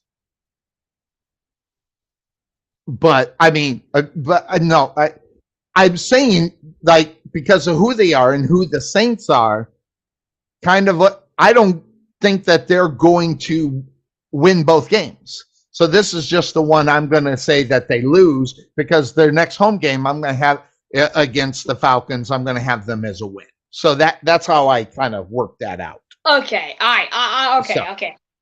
All right. Now the next week is the Panthers or Packers, right? And we win that game easily. Easily? Yes, we're gonna win by 15 points plus. I hold on. I gotta write that down. 15 points Or more for a win. And now I'm gonna say they're gonna win the game, but man, there's a reason why the lines come out with 3 or under. I think that's where this one's going to end up. It's going to be around 3 or under, regardless. Now, Jordan Love, Jordan Love at least has a little NFL experience, and I know who he is, not because of the situation with Aaron Rodgers, but I just know who he is, and I think he's actually a pretty good quarterback. I don't know necessarily if him being a big time guy and making out. By the way, Howard, good to see you. Thanks for checking it. You know Howard, don't you know Howard? I think you know Howard. Our wrestling. So, all right, so we both got the wins on the Packers. So who's next after that? the Texans. And now I've got a good story about this one here. All right. So I'm going to give it a little bit of a story time, if we will. Okay. So, okay. Story time. 2022 season. Okay. I went to the preseason week 1 game, Texans versus Saints. I seen that, by the way. I seen that on your Facebook. You got pictures and everything with you and your mom. Let me just say, that's the game where I found out who Dameon Pierce was. Okay. Not in a very nice way either. Okay. Dameon, I still don't forgive you. Dameon, I really don't. I don't. But we somehow choked that game away. We lost 19-16, and all I can blame is Andy Dalton. Okay, he's atrocious. I'm glad. It is wasn't that a preseason game though? Okay, so pre-game shows are relevant or irrelevant. I don't care who you are, what part of the preseason you're at. Early, you get the win. They're really irrelevant. They're what do they call them? They're called scrimmages. That's what they are. They're live scrimmages, which is, it's always good to see where you are. I find that those kind of good games are games where how you perform on a bad side is more obviously relevant than on a good side. So, per se. But the Texans, I think we both have them as a win. Oh So yeah. No I question. got that one. I got that one as a win. God, I got them winning 3 in a row. Panthers, Packers, and Texans. Actually, I marked that wrong. I don't think they're going to beat the Packers because they're on the road. So that they're playing in Lambeau. So that's right. All right. So who's next after the Texans? The Indianapolis Frauds. Okay. All right. The frauds, the Indianapolis Colts, and this thing. All right. I think I give them the W on this one. Where are you going? Are you on something, Sonny? Bryce says I always need to get drug tested. You definitely do. They got a rookie quarterback, and you don't know if your running back, being super bad, is going to either be there mentally, or will he be injured by that time? So I see why you might see how the Colts might win this game, but I'm gonna go with the W more so than I think you got the better quarterback. In reality, you got a rookie quarterback in the Colts. I mean, listen, they suck. Okay, and they suck every game. And if they win games, it's not because of them. It's usually because of defense. Right now, I don't think Indianapolis's defense is as good as it was 2 years ago. I think they're slowly going down the hill after they got going really good. So I don't know. So you got the Saints losing this game? Oh no! I got the Saints winning. You got the Saints. So I got the Saints winning.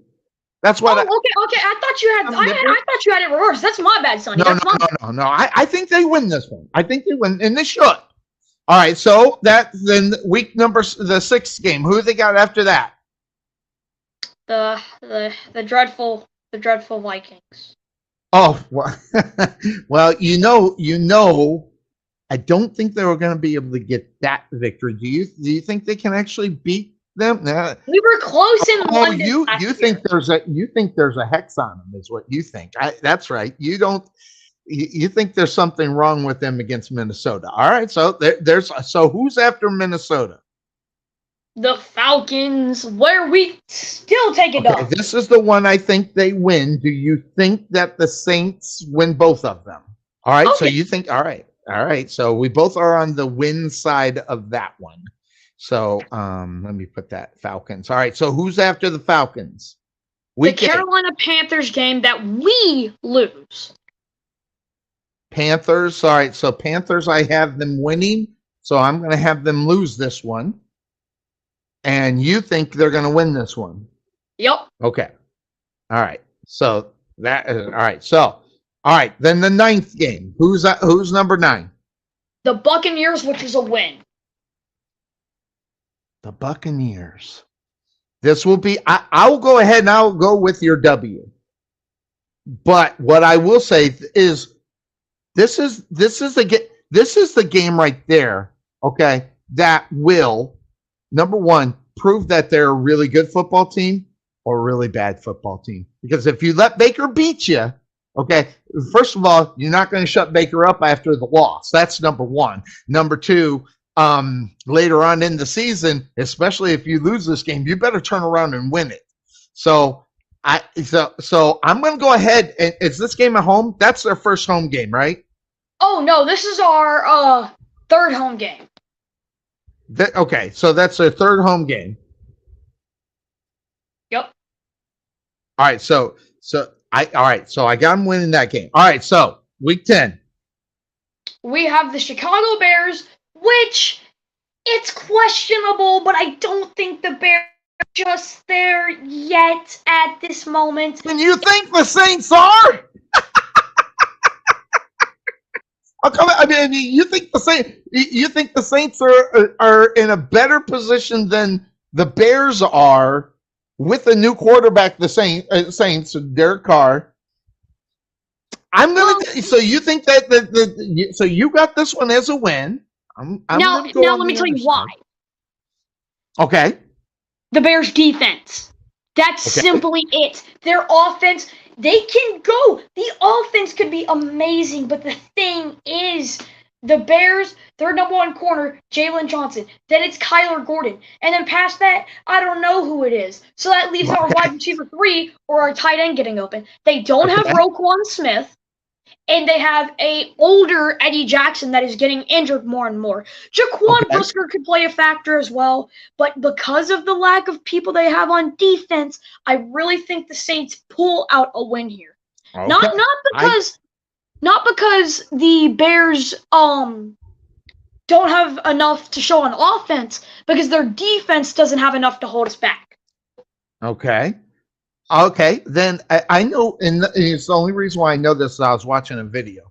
I know the Saints in week 11 have the Lions, right? They have the Lions. All right, so this is an interesting pick for you. Who do you have in this game? Do you have the Saints or do you have the Lions? And by the way, which are they on the road or are they are home?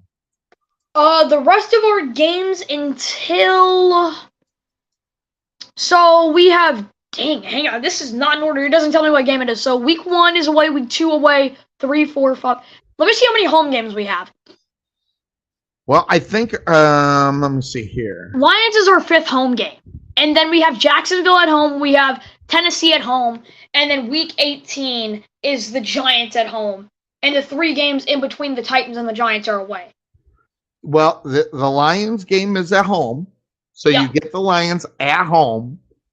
What do you think on this one? You think it's a win or you think it's a loss? Well, that I've really already depends. written down my answer. Well, see, the thing is with the Lions, guess who's going to be back after gambling? Well, Jamison Williams. Let me tell you what we don't have. We don't have a fast enough corner. And Tyrann Mathieu is going to play tip drill again like we did with the Niners. He's going to tip it up, and the guy just toe taps it and gets a touchdown. That actually made me so mad. I was so mad, Sonny. You don't even know how mad I was. I looked like a tomato. When I say I looked like a tomato, I was a tomato. So who wins that game? The Lions. The Lions, unless Jared Goff plays terribly. That's who I got them losing to the Lions. So I do have that one. All right, so we're on the same page on that one. All right, so after the Lions, who's the next game after the Lions? Let's see, Lions. Your team. Oh, okay. And I want to hear what you have to say. No, I think the Jags get them because I think the Jags are a better all-around football team. I agree. As far as where they are right now, I think your Saints take a loss against the Jaguars. I agree. That takes us to week 12. Which is the week Titans. 12, wow. And we win. So you have them as a win. I got to think about this. Well, this one's interesting. I think they win if they keep Derrick Henry. If Derrick Henry's not on the football team, I think I'm with you on the Saints. As the way it looks like is Derrick Henry's not going to be there. So I think I'm going to go with you on this one. I think I'm going to give him the win. Rookie quarterback. And that's really the only reason why. Rookie quarterback. And so I'm not too thrilled about that. All right, so next game, 13th game. The Buccaneers. Which is a win. Okay, now I got to go back up and find my Bucks pick and go opposite of what that was. So I had the Bucks losing this game. The first one, so I got to get the Saints losing that one. So I'm going to give them the win on this one because it's the home game, right? It's got to be the home the Bucks play at home. Yeah, so I got them. Wait, okay. So the first one was on the road against the Bucks. No, our first one is at home. Okay, so I got to give them the loss on this one. So I have them losing this one because they split them. So I got the lot. All right, so 14th game. Who's next on the 14th? The Rams, which we win. Rams. Man. That's a win. It's a win. See, win. And this is interesting because this is week 14 or 15, one of the two. They either had the bye before then or not. It's 15. So that being said, it just depends on who the Rams are. This is one where I'm in the middle on because I don't know who they are. So what I'm going to do is I go back. I think I give them the loss in this game, and that's because if I know, I see the face, I see your eyes through your glasses. The Saints haven't been worth a nickel.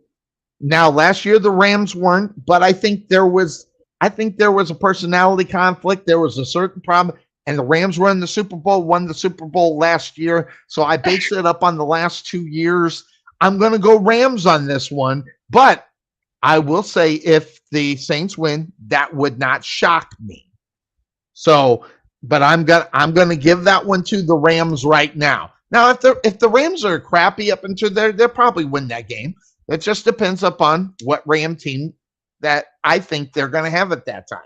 I think they're going to kind of turn it around. Not that they're going to make the Super Bowl or even make the play, but I think they'll be a better football team, different coaching, things of that sort. So who's after the Rams? We have a team that is coached by what you presume the greatest coach of all time. Oh, then they're playing the Patriots, and that means they lose that game. What? Wait, the Saints lose? I said it. I said it. I am leaving this podcast. I'm just messing. Obviously, I'm messing. No. So you obviously think it's a win. It's Mac Jones. Oh my, Sonny. I will tell you this. I will tell you this. I agree with you on your assessment on Mac Jones. I will agree with you on that assessment. But, and the big but of this is that he plays well against mediocre football teams. And guess what? That's what your Saints are. They're mediocre at best.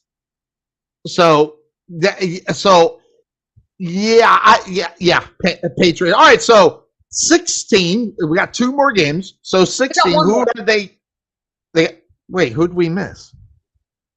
Well, let me go with you. Let me go by with you. Okay. So I just wrote it down wrong. You're right. Last week. So who is this one? The Giants at home. Okay. And who do you have winning that game? Sonny, that is one of the hardest games that I cannot tell if we're gonna win or not. Because we gotta remember. Listen, you'd be wise thinking that. I agree with you. You'd be wise thinking that. Only because of the fact that what happened last time we played this New York football team. We lost, and I don't see how we lost. I think we gave the Giants their first win of that season, and it went to overtime. I'm not happy about that either. But it's going to be a very hard game. It's going to be a hard game, but we are going to pull out a win. So you're telling me there's a chance? Yes, I am, Sonny. I got him as a loss. Okay, I respect it, though. It's either way, and this is based upon, listen, the team is getting better. The Giants are getting better. I don't know if the Saints are getting better. The Giants made the playoffs last year. The Saints didn't. What did they do on their football team to get better, to make the playoffs, that being the Saints? They bring in Derek Carr. Is that enough to make that step to make the playoffs? I don't think so. But at the same time, the Giants are one of those, I call them Heckle and Jekyll. What is that? Jekyll. Hyde and Jekyll. What's his name? Oh, I have no idea. You're too young. That's the problem. There's a saying, Dr. Jekyll and Mr. Hyde. That's what, by the way, that's what the Giants are, and that's what the Saints are. Okay?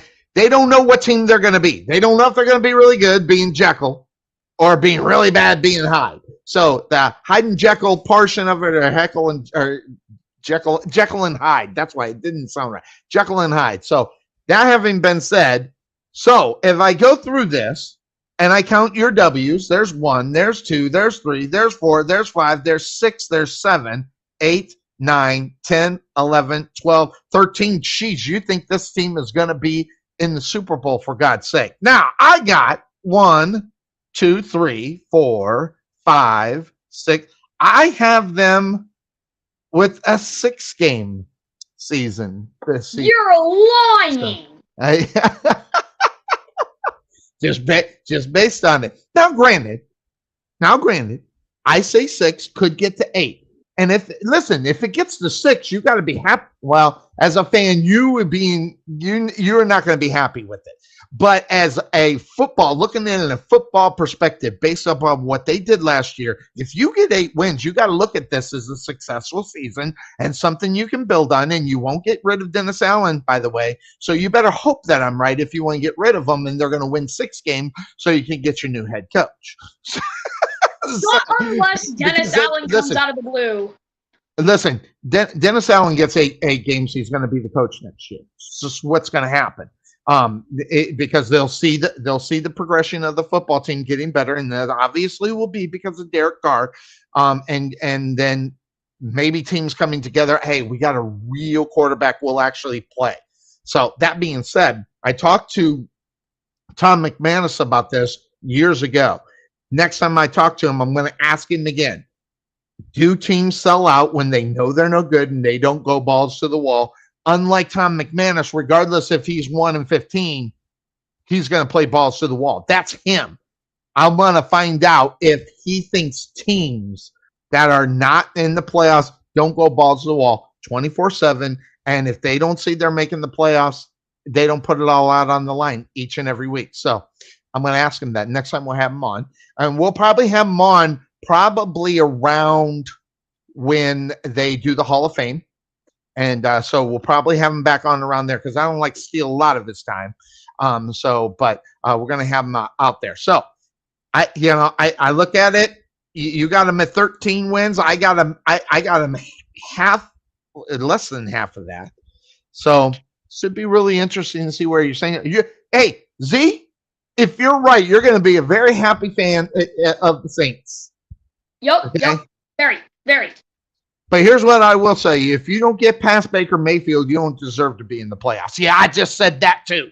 So that just being on top of it and where we're going. All right. So we spent a lot of time on that. So we're back at the top of the hour. So, I'm old people, so I gotta hit the head and get some more coffee. So that's number one. When we come back, this past Friday night was the WWE draft. I don't know if you got the opportunity to watch it, but I'm hoping you did, but you didn't. So we're going to go over it. We're going to talk about it. I don't know if you know any of the results. I got the results because I'm just that way because this man, Triple H, put together a pretty good show that night. I just said it. Yeah, I did.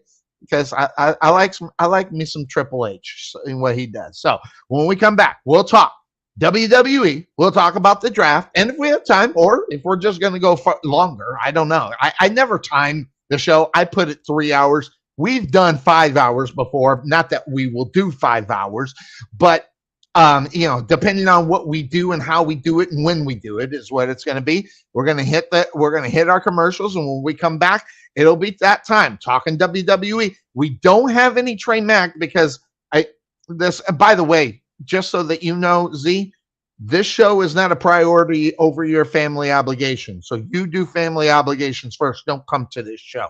Just so that you know, that's my rule that I put down for anybody that comes on the show. You take care of family obligations. Don't have your wife or i.e. Mother on your ass because you came to this show instead of something else.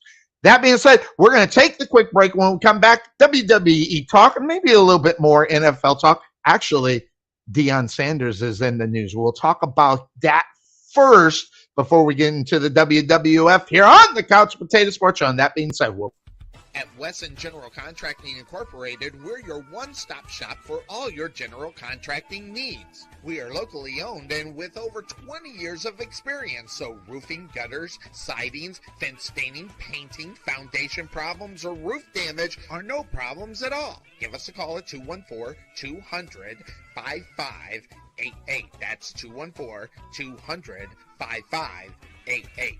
Wesson General Contractors. The prospect of retirement can be exciting and scary at the same time. At Nest Egg Wealth Advisors, we have found many people either approaching or currently in retirement fail to truly maximize some of the benefits offered to them, primarily Social Security. What is it? How does it work? It's simply not a benefit that you start receiving at age 62. Because these decisions are so important, my firm has assembled an informational packet on Social Security. If you would like a complimentary copy of Social Security Maximization, please give our office a call today at 972-412-6064 or visit us on the web at nesteggadvice.com. At the Jerry Bullet Training Center, we are a motivated team of coaches with the mindset of helping you achieve and reach your highest goals. Having developed and trained over 100 Division I athletes as well as Division II athletes, even professional athletes, the Bullet team definitely has the knowledge and mindset to take you to the next level. Check out our new 22,000 square foot facility and 3,000 square foot weight room, along with 4,500 square feet of outdoor turf and covered training area, along with football and soccer fields. Contact Melvin Bullitt at 214-326-7853 or visit their facility just outside of Waterview at 8900 Princeton Road in Rowlett.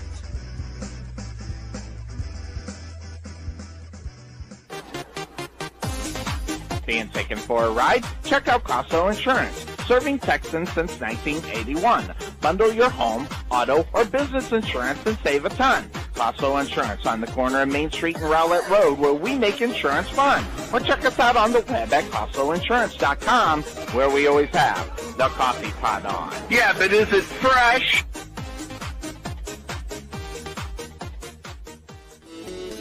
There is nothing that beats good home-cooked barbecue.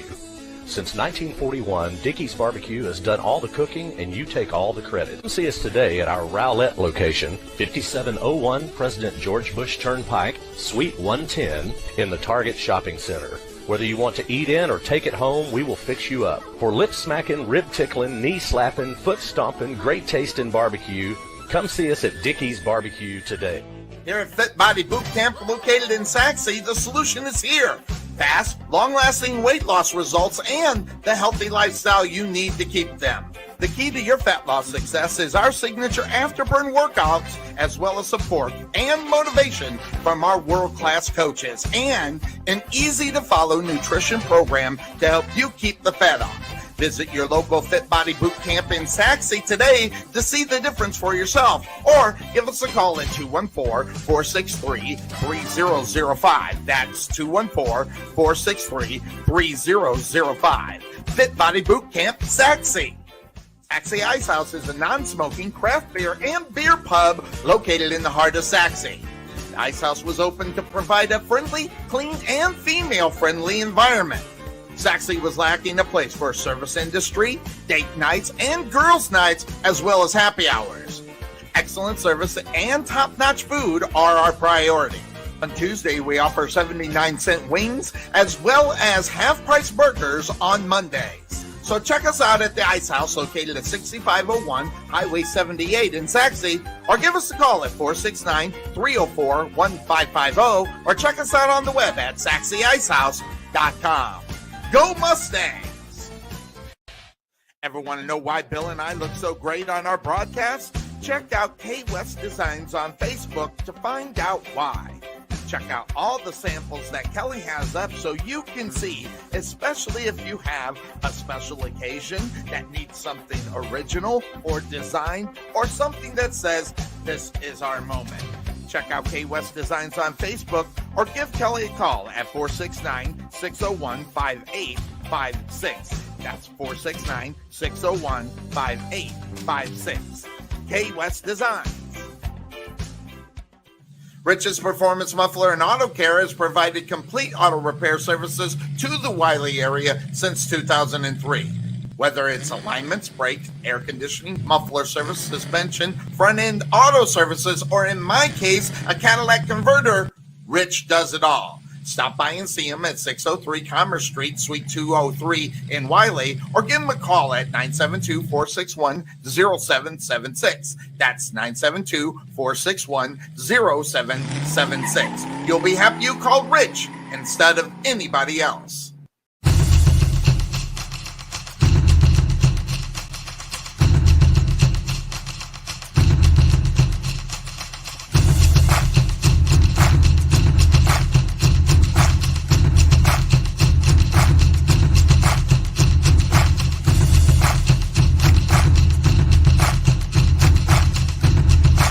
And welcome back into the Couch Potato Sports Show along the side of one of my new misfits, Z. I am Sonny Clark, the hardest working man in sports radio. And Z, by the way, good addition to the show. You would have been gone a long time ago if you weren't. So you already know how I feel about you. Listen, you bring what you bring.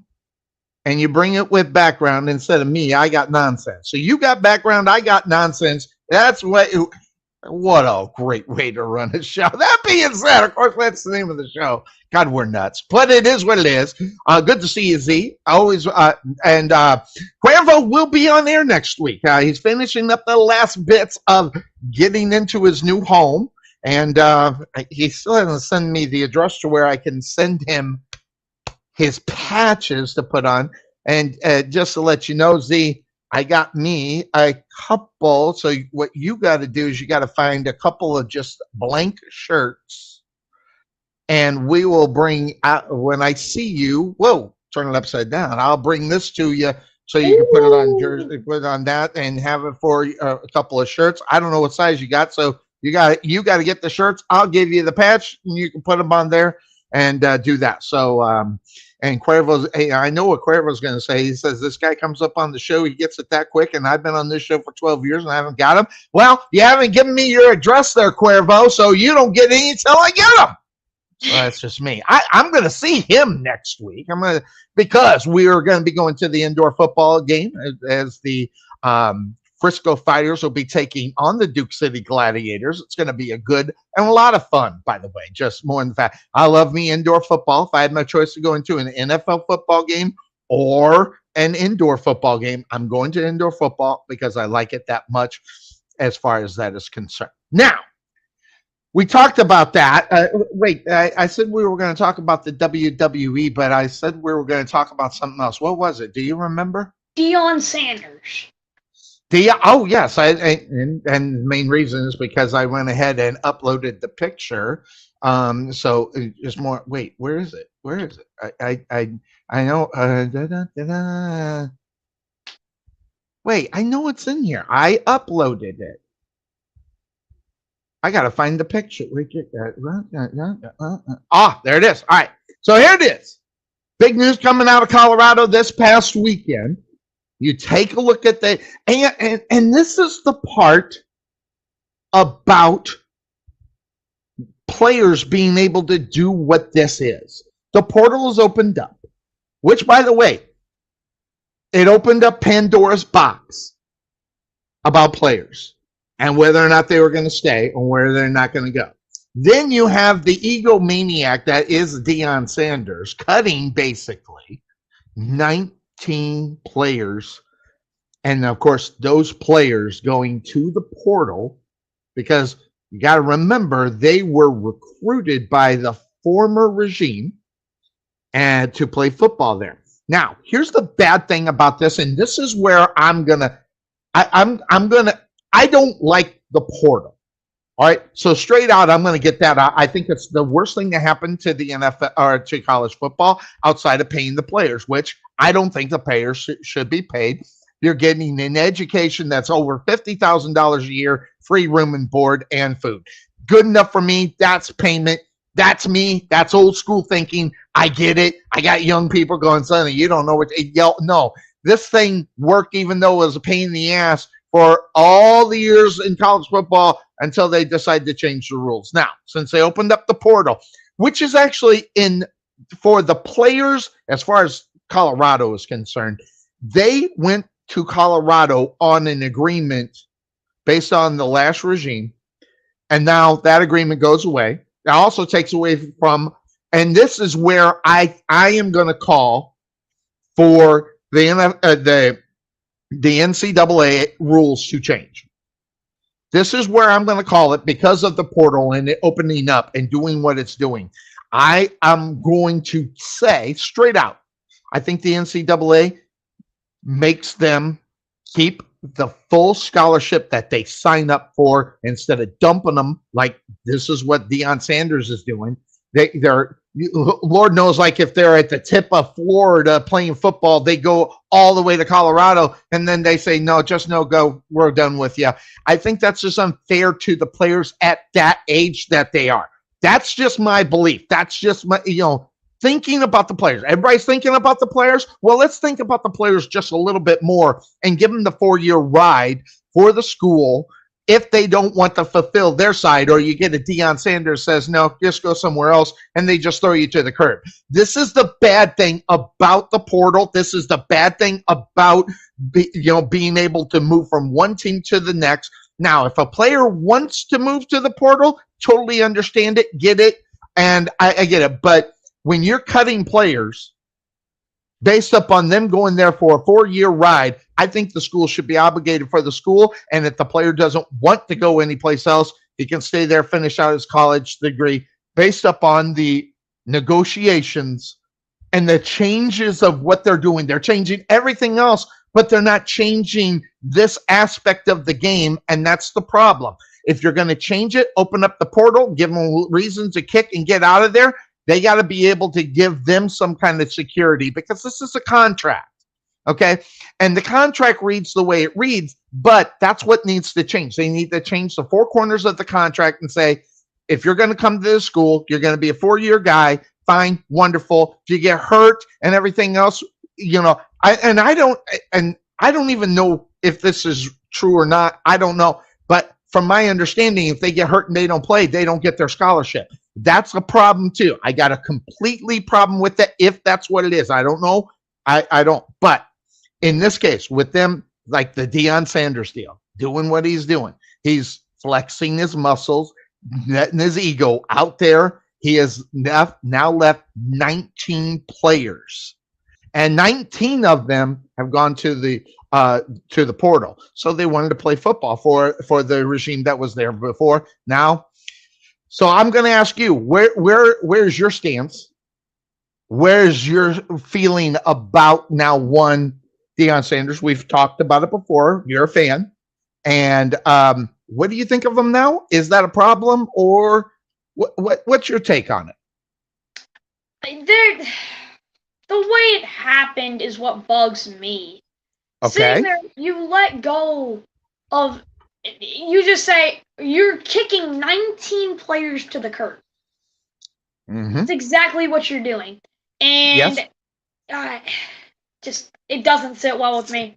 It sounds bad, doesn't it? It sounds bad. It's all about perception, right? I mean, when you're thinking about people, I know when I was your age, or maybe even the high school age, I know I looked at the perception of the person that I was around and whether or not I wanted to be around it. Because I wouldn't want to have the perception of certain people because I hang around that person. So so perception means a lot. And the perception of this is that they're kicking guys to the curb and they don't care. And regardless of what you want to say, how great Deion is or anything else, when you kick a guy to the curb, that's exactly what you're doing, and say, hey, thanks for what you've done. And now the problem is the fact that they're getting paid now. It makes it more acceptable to be able to kick them to the curb, and that's the problem. They opened up Pandora's box when they started to pay college football. Never mind high school players that are being paid. That Pandora's box has left this, and they have not made any adjustments to the rules based upon guys that get kicked to the curb, and that's the problem. So I know you're not a fan of it. How do you think they change it? Do they install something, or what do you think? Yeah, I think there should be part of a contract that just says, like your point. You said, you have to play your full 4 years here, and you keep your scholarship, all of that. Basically what you said, because the idea of college players getting paid, I don't think it's the worst decision ever, because we all got to start out somewhere, though, right? And, well, that's the business portion of it, right? Zeke? I mean, think about this. This is the business portion of it, and it's like an NFL player. An NFL player gets cut, you're gone, you're done, ready to go. But the difference between an NFL player and these guys in college, we're talking about 18, 19-year-old kids, more so than guys that are now running into the draft right now, who are around, 21, 22 years old, rolling into the NFL portion of their life. So, but these are kids who are graduating high school when they're 18, 19 years old, and kept basically kicking them to the curb. Now again, I don't know how they get them home, if they get them home, or say, you better figure it out, we ain't getting you home. That part I don't know. But when you kick a guy to the curb, you lose their opportunities for their scholarship, which is what they were going there for. They were going there for quote unquote school. Now that they've turned the business, it's not about getting the quote unquote education anymore. It's about the business of football. And that's where the problem is, where it lies with me, based upon players, as far as that's concerned. But Deion Sanders, you're a fan. You see what's going on. Are you still a fan? Are you not liking the fact he's kicked so many guys to the curb in reality? What's your take upon Deion Sanders and the Colorado Buffaloes? I'm not liking Deion anymore. Really not. He just let go of 19 players and said, I don't want you, scram. Yep. It's exactly what he did. It's horrible. It's horrible. And I get the business portion of college football. People don't. Yeah, I'm usually all about business. Usually, in certain cases, when we're talking professional football, professional basketball, the professional side, these are considered, quote unquote, amateurs as they're playing on the college level. So that's what this is. So yeah, Deion Sanders. Listen, never a fan of him anyway. Now, I'm not going to sit here and say the guy didn't have any talent, he sucked. I won't do that. I don't like the guy, but I'm not going to be dumb enough to say, hey, this guy sucks. Now, and I can even take it even a step further. I respect what he did at Jackson State.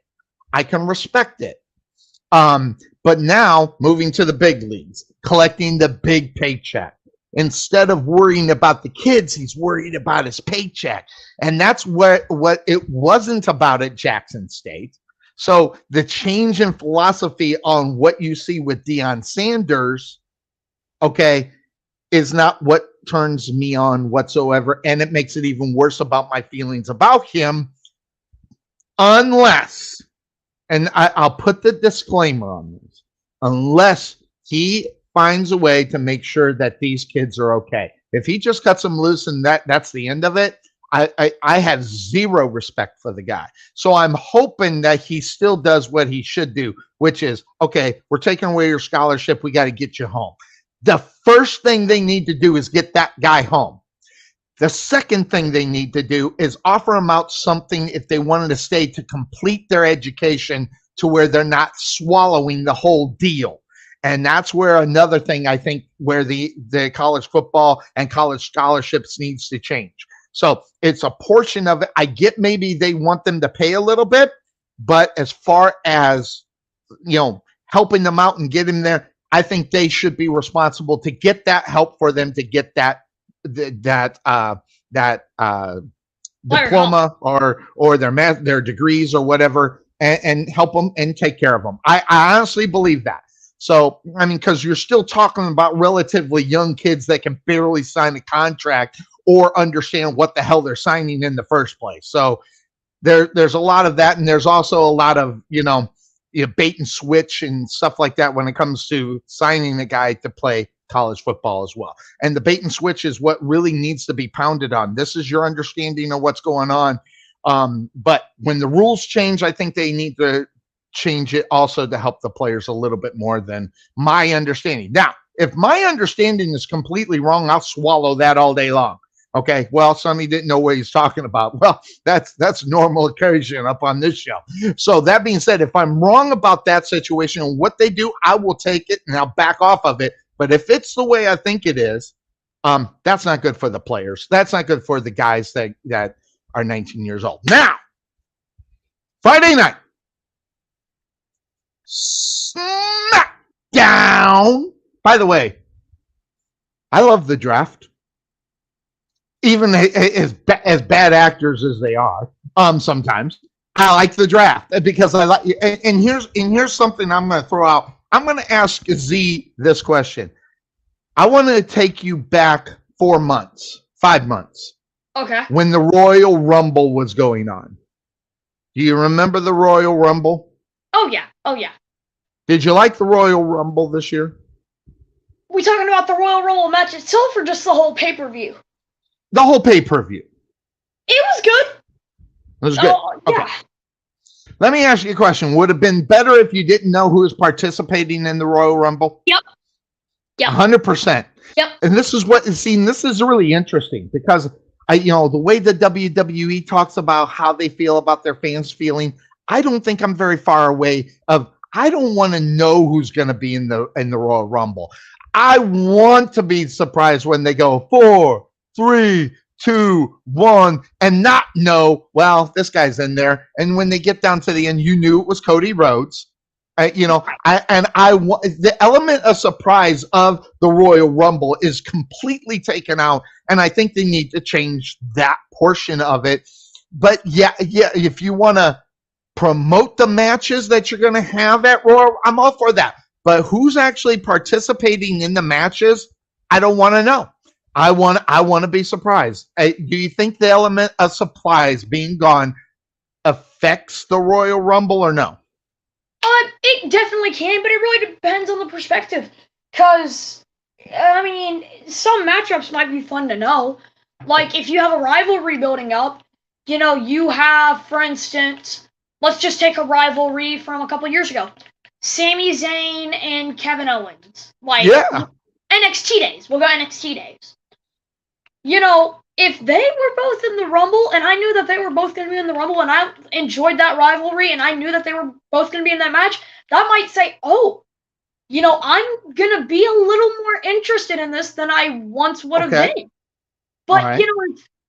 For others, it might not be the same way, and I completely understand both reasons. Honestly, I understand both perspectives, and I kind of agree with both. I can't say that it's kind of hard for me to. I think you kind of get what I'm saying, right? Like, there's an interest in it. Keeping with your example, Kevin Owens and Sami Zayn when they were battling each other, like last year at Royal Rumble time, and they were kind of battling each other this year at Royal Rumble time. Knowing that they were going to be in there, it's kind of neat to know who's going to be there. But I think the WWE is at the level where when you say Royal Rumble, regardless who's going to participate, you're going to watch. If you're a WWE fan, you're paying. First of all, you're paying only $9.95 in reality on Peacock still $9.95, and you're getting all the pay-per-views. I'm watching them regardless because they're pay-per-views and they're usually better shows than the weekly shows. Right. And so I'm watching it, and I'm not going to miss the Royal Rumble. I don't know if I'm any different than most people. Do I need to know who's going to be in the Royal Rumble to watch? No, I don't. I want to, listen, here's my, like in the Women's Royal Rumble, okay? If I would have loved not to know that the Glamazon was going to be in that match. Okay, I would have one of my favorites, women wrestlers, the Glamazon. It just straight out muscle, straight out athletic. I love Beth Phoenix. The Glamazon is great. I love her, and I watch every match that she's ever been in. I love her. That being said, not knowing that she was going to be there after she's been away for a while, the element of surprise is great. When they did the first women's Royal Rumble, knowing that certain people were coming back, that took away the allure of what it could have been.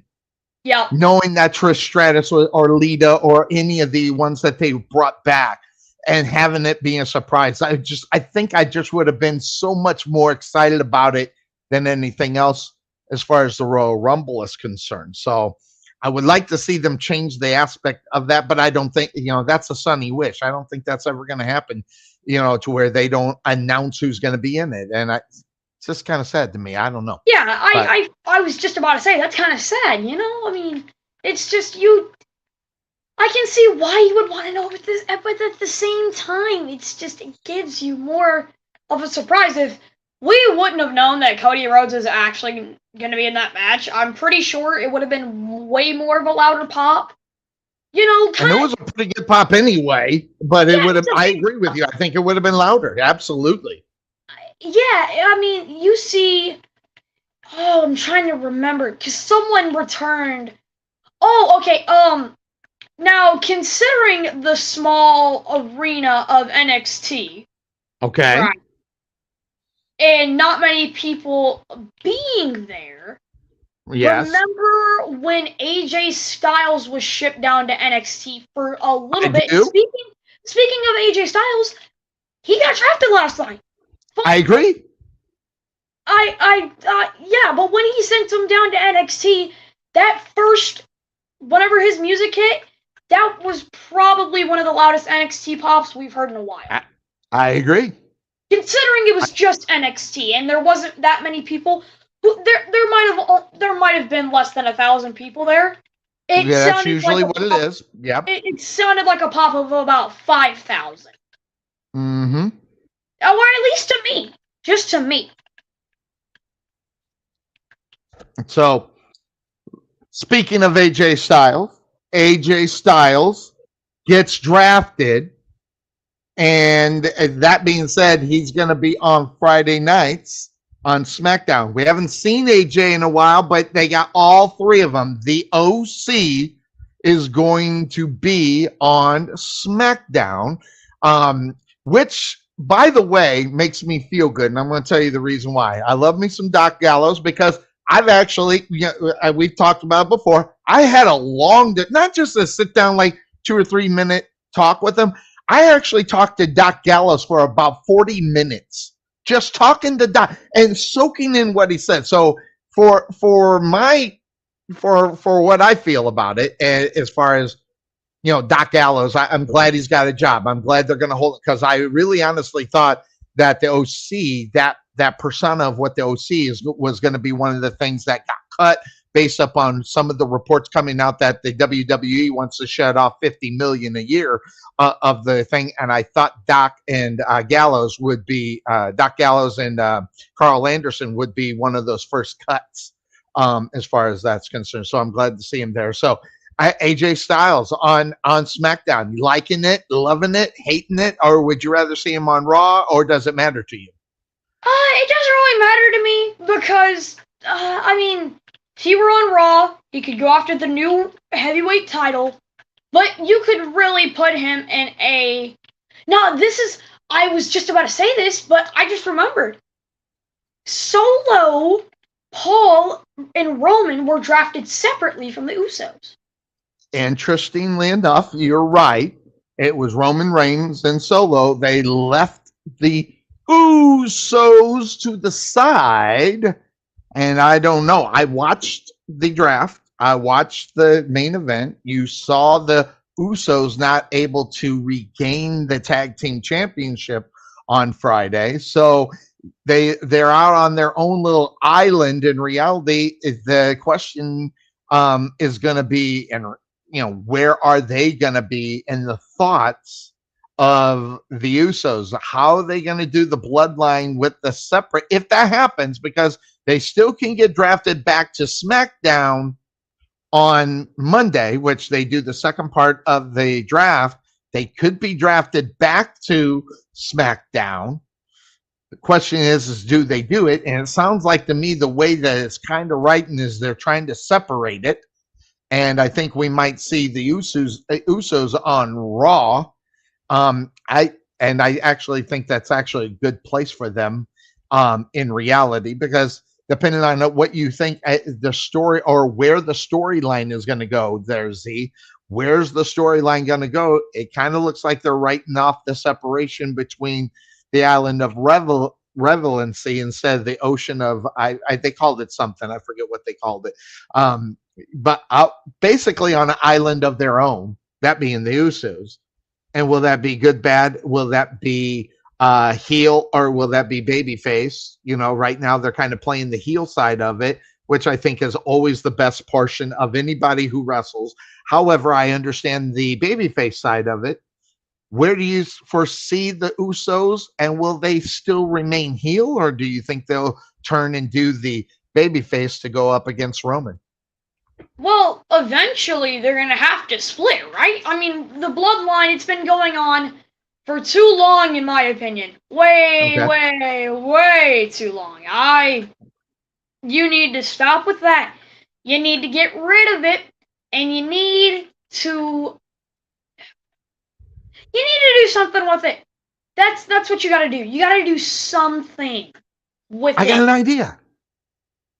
idea. Go ahead, share with me. All right, so here's what's going on. I'm going to take you back to the Royal Rumble. Okay. When Nia Jax showed up at the Royal Rumble, bringing Nia and bringing them part of the bloodline. I think they missed on this. Now, granted, I know what people think about Nia Jax. So let me just preface this as I understand what people think about Nia Jax. But as a heel, she can play the heel portion of this so well. I think they need but here's where it kind of falls apart. Where will she end up? Will she end up with the Usos and the Usos try and go babyface, or will the Usos still be heel, which is where I think Nia Jax fits in on this very well. Because let's be honest, and I love Nia Jax, I really do. I've met her, I've talked to her, and I like her. But her wrestling skills are not there. But being a heel, man, if she could be the heel, she plays a big portion, and they can add the bloodline to the woman's side of the thing and play that one as well. So kind of just an idea. Me being the creative writer for WWE, I am not. I mean, I am, so I see a missed opportunity for Nia Jax. They brought her back for the Royal Rumble. And by the way, she got one hell of a pop when she came back. So that was interesting. Surprisingly. I was shocked. I didn't expect. Listen, everything I read, everybody hates this girl. I'm telling you right now, I like Nia Jax. I kind of like her as a person. I've seen her on her show. The woman shows, the reality show. I've seen her. I kind of like her personality. I like her. I don't like her wrestling ability / skills.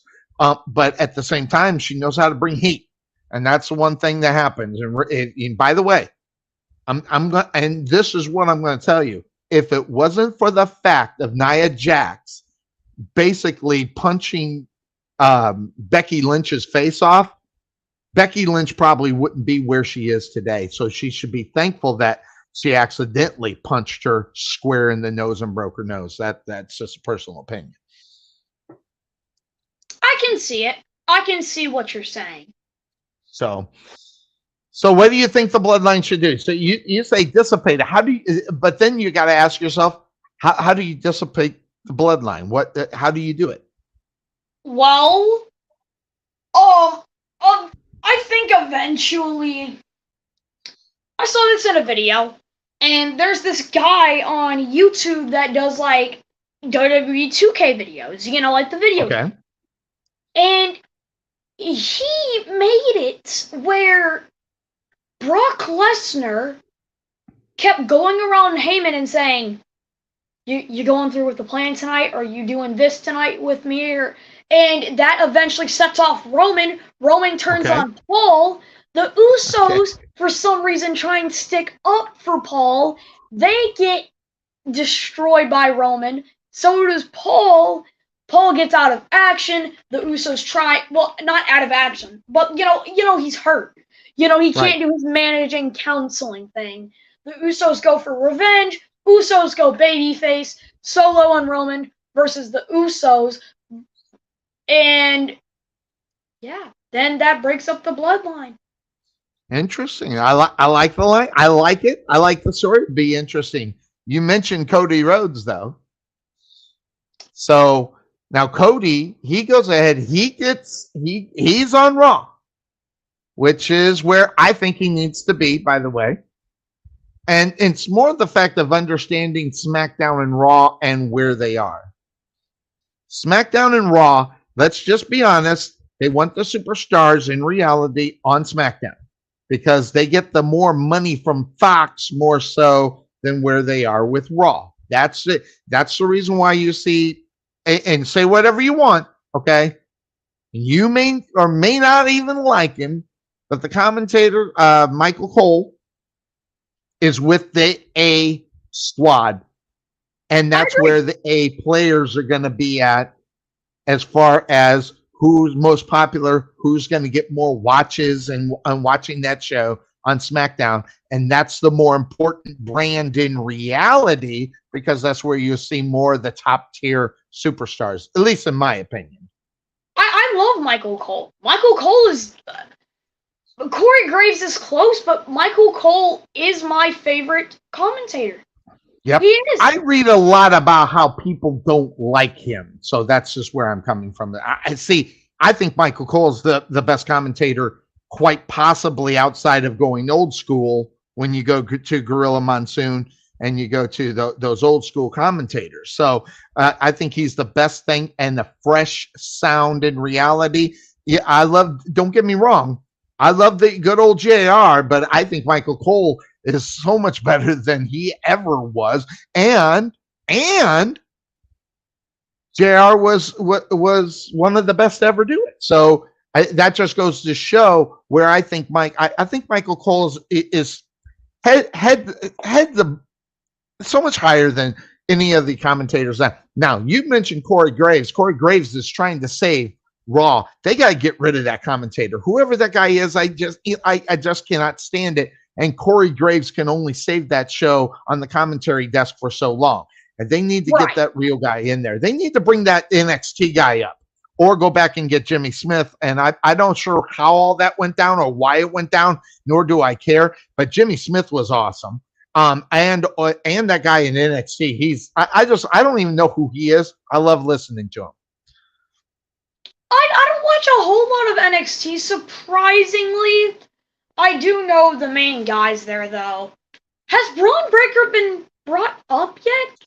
Not yet. And we can look at that. Let's go and see what has happened as far as Raw. Raw went ahead with the 4 guys, that being, Becky Lynch, of course, Cody Rhodes, and Matt Riddle. Not my favorite. And not my favorite Intercontinental Championship, Gunther, as you like to say.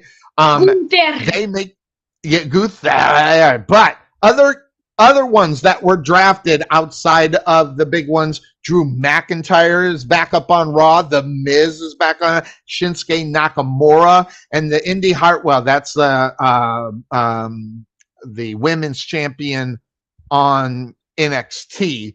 That were there.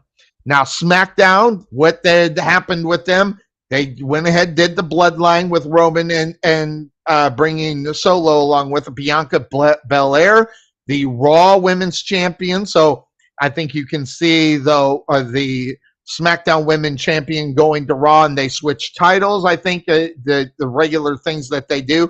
Here's where I lose it. It's more in the fact I'm not a Street Profit guy at all. I'm just not don't personally like them. I fast forward through those matches. Unless Montez Ford is wrestling solo. I like him when he's solo. I don't like him in the thing there. Edge, they grab Bobby Lashley, pretty good pickup. And then we talked about the OC, then the Damage Control with I listen. I say whatever you want. I love her. I love I love Bailey. I love her as a heel. I just love her. And then they got the NXT Women's Champion Tag Team Champions in Fire and Dawn. So those were your picks. Now the rest of them. This is what happened after the rest of them. Most of them going to Raw. As you take a look at the Viking Raiders, Dexter Loomis, by the way, I think he's going to have a year. I think he's going to be involved a lot this year so they could get him in the writing. So I think that's the maximum male models need to go away. Yep. Not a fan whatsoever. Joey Stark, JD McCall, Apollo Crews, by the way, bringing him back up. They throw him down to NXT and brought him back up. That's what they need to do. Which interestingly enough, I'll talk about Natalya also and Sonya Deville. I'm glad I want her to get away from the Chelsea, but I like, me personally, I like Sonya Deville. Hit Row over on SmackDown, and probably one of the most underrated Lacey Evans over there. They pulled that up there. So that's the lineup. Those were the draft picks as far as we know. You know, there's always going to be those that have a WWE contract. We don't know where they will definitely end up based upon that after the drafts until they just show up one day. But so first round of the draft, not seeing the Usos, not again, no Judgment Day picks. So I find that very interesting. And the fact that they went beyond, and well, they split them up. Some were available, some weren't. And that's new. That was a new thing too. There were only certain amount. So the other ones that weren't part of it are available on Monday night. So we'll see Judgment Day moves. Well, you know, interestingly enough, the SmackDown Women's Champion might be drafted over to Raw. How are you going to have Bianca Belair over on SmackDown and then have oh geez, there goes my light. What's her nose? Rhea Ripley, being the SmackDown Women's Champion. How's that going to work out? It'll be interesting how they work the storyline. Whether they just put her on Raw and just have them change the titles like they have done in the past. So interesting enough how that part works. So Monday night's going to be a really interesting night as far as the draft is concerned. Yeah, I definitely think it will be very, very interesting considering what goes down. I mean, I personally, what I was just thinking about is USA saying, hey, y'all got to start putting on better shows on Raw than you are SmackDown because now we're losing viewers and we're paying you guys to be one of our top shows on USA and you're not satisfying instead of 2. Yeah, that's the way I'm thinking of it right now. Interestingly enough, I'm interested how they got the Becky Lynch over on Raw. Obviously, that means Seth's going to stay there. We already seen the Bianca and Montez Ford. They're on the same brand. You know, so relationships have a lot to do with it. And if you don't read too much into that, which is fine, and I'm glad people don't, but if you read into that, you can kind of see how things are happening. Now, interesting enough, no Judgment Day haven't been picked, okay? Sami Zayn, Kevin Owens, tag team champions, will they get split? Will they remain together for the championship matches? See, that's all the rules that they'll make up as they go after the draft, based upon how they're going to work it and deal with it. So I'm really interested. Obviously, the Usos there are a lot of names still out there. And think about this. You're only talking about 4 picks for 3 rounds, maybe 4 because of Raw. So you're talking about 16 picks in reality for each side. So I'm really interested to see how they do the rest of the split. Let's just say I don't watch Raw live.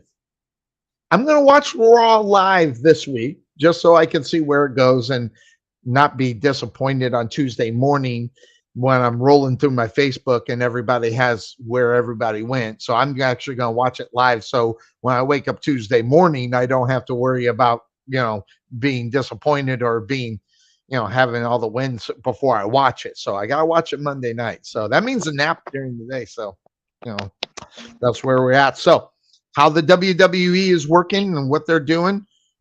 What are your wants for the rest of them? You want to see certain people on certain shows? Where are you at? I definitely want to see something happen. Jeez, I'm sorry. You did it, Sonny, but I did it with the light. So I had to plug up my phone, so I'm gonna kind of hold it here. This good right here? Yeah, you're good. You're straight. Okay. Hold it in spot.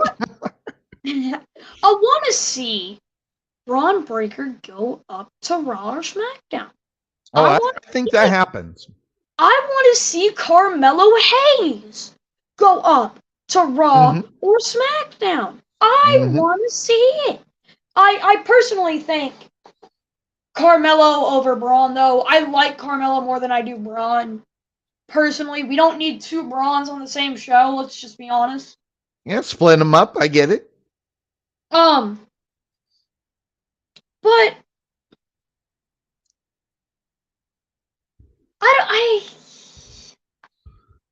I know who I want on Raw. Go ahead and tell me so I can think of some things. All right. I know who I want on Raw, and it's only because I love her. And believe me, I think she's really underrated. And this goes back to the fact that she is not pristine when it comes to wrestling moves, but her persona is great. And I want to see, and you're talking really just saying, I can't wait to see Carmella on Raw. I want to see more. I want to see more of Carmella. Now, granted, she's an injury. The girl seems to get injured all the time lately. Every time she comes back, then we don't see her for 3 or 4 weeks because of some kind of injury that she may or may not have happened or whatever the case may be. I think they're missing out on the Carmella train. Carmella needs to be on TV. Simple as that. And basically, that's you using the logic of the WWE. This girl's too good looking not to be. And I am fully in agreement with your mother. I am not a Viking Raiders fan. I think it's a wore out, and I mean wore out look. Now, that being said, Sarah Logan, I would love to see her in the ring. So if they get her working back in the women's side of it, I would love to see her back in the ring. Now, I don't know her injury status. She might just be there as, the one that brings them down, and not get involved with too many matches. Although she took a eat the feet from Savannah Vega on SmackDown this past week. So I agree with you. I think that one's getting old. But what's going to happen in less than a week is this right here, Backlash, and I've got to say, I'm not a fan of this match. I'm not a fan of, obviously, the Seth Rollins Omos thing because there's nothing there. Right. We know the storyline about this in reality. Right. But I think what's happening here, and I might be wrong, and my opinion is my opinion, and I know everybody has opinions. They all stink. But I think this is a bad match. Me too. I think this is. I get why it's happening, especially as the story's being written. Cody's got to go through all these great guys. And by the way, kudos to Brock for letting this happen because this is a setup for Cody to get past him so he can quote unquote finish the story and get to the WWE Championship. That was also just revealed, by the way. So they're splitting up the titles, that Roman Reigns is going to hold on to the Universal Championship, and then they're setting up basically a tournament to get to the championship for this new title I think they missed the opportunity here to make this Brock and Cody for that title, unless they swing it around and say, the match that they're having in Puerto Rico somehow goes off the wall, and then they meet up again in that championship to bring home that championship, and finally giving Cody the title and everything. So I think that's kind of how they're writing it in reality. I'm obviously wrong a lot, but I put it out there on what I think may or may not happen. With the new belt, I'm gonna ask. Oh, I got the wrong one. Bang! We'll just make the Cobra. I got the Cuervo one. What do you think happens here? Where do you think Cody's direction is going? I think Seth Rollins stays up on Raw and everything. How are they going to work that? How are they going to make him relevant with a championship, or are they? There's just so many things to look at as far as that is concerned. Well, they better not have Omos win that match. They have Omos win that match, and Seth Rollins becomes that mid-card guy. Chad Gable and Otis. I agree. Well, I love me some Chad Gable. I love me some Chad Gable. There's something about this guy. He reminds me of what's his nose? I can see his face. Kurt Angle. Just a goofball. He's just a goofball, and he's fun to watch. He's such an idiot. That's why I like him, I think, because he's such an idiot. But I love me some Chad Gable. I think he's great. Now, Otis, on the other hand, I think they need to kind of go into a different direction with his character in reality, and I think that would be good for him. But something tells me if they keep the Viking Raiders and Otis, maybe developing a three. Oh my God, I just see that being a problem, and it scares me. I hope they don't go in that direction. Please don't. Please don't. Yeah. Okay, Chad Gable. Chad Gable. No, I accidentally said that wrong. I like Chad Gable. Put him in like an Intercontinental or U.S. title scene, and that would fit him. He's not world championship material until you make question. No question. But as far as an entertainment value, love him. In fact, I don't buy wrestling shirts per se. I bought the one from Doc Gallows, and I had my big Papa Pump one. Outside of that, I don't buy wrestling T-shirts. However, the shush thing, I might have to make an investment on, because I kind of like it. It's so stupid, it's funny. That's the reason why I like it. And I like him and his goofiness and playing the part. And there's something to be said about a guy that will play the part in reality to make it. And I think they're missing on a Chad Gable. I do. Yep, I agree. What, are you hanging out up underneath the desk? Oh, no. Here, I got my gaming chair, which is also my office chair, my podcast chair, a lot of things. You got my table tray right here, and then you got my bed. You're charging your phone. I got it. And it's still going down. The battery's going down while it's on the charger. I'm like, what? Well, here's a good thing. The show's over, so that's a good thing. So at least you'll be able to turn it off and let it charge. So that's a good thing.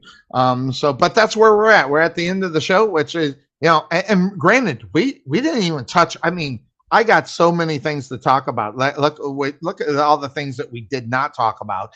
So we got a lot to talk about in the near future in reality, as far as the show is concerned. So we got lots of things to talk about come next time up on the show. And maybe we'll get lucky enough to be able to get Cuervo back up on the show. And I agree, great show, lots of fun.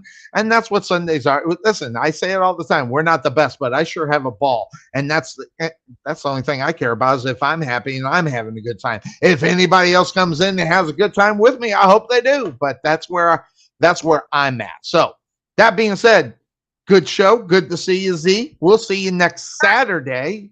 And then if you're awake enough to do the show up on Sunday, we'll be back up on air on Sunday, talking about all the things that we're going to do for this Sunday show. So that's it for us. You have any parting words that we need to know about, or anything that we didn't cover that we should have, because I'm that far gone and I'm such an idiot, or did we cover it all? I think we got most of the main points. We got the thing that I'm glad we did get in. is the top of the draft. Yes. We at least got the main points of the draft, the main QBs. And, here's a couple questions that I have that I don't know if you would know or not. Because I know All Stanton right, you might be right. I might not know, but I'll try. when did Hendon Hooker get drafted? I know it was either second or third. I think it was second, and I think it was about midway through the second, if I remember correctly. And I might be wrong.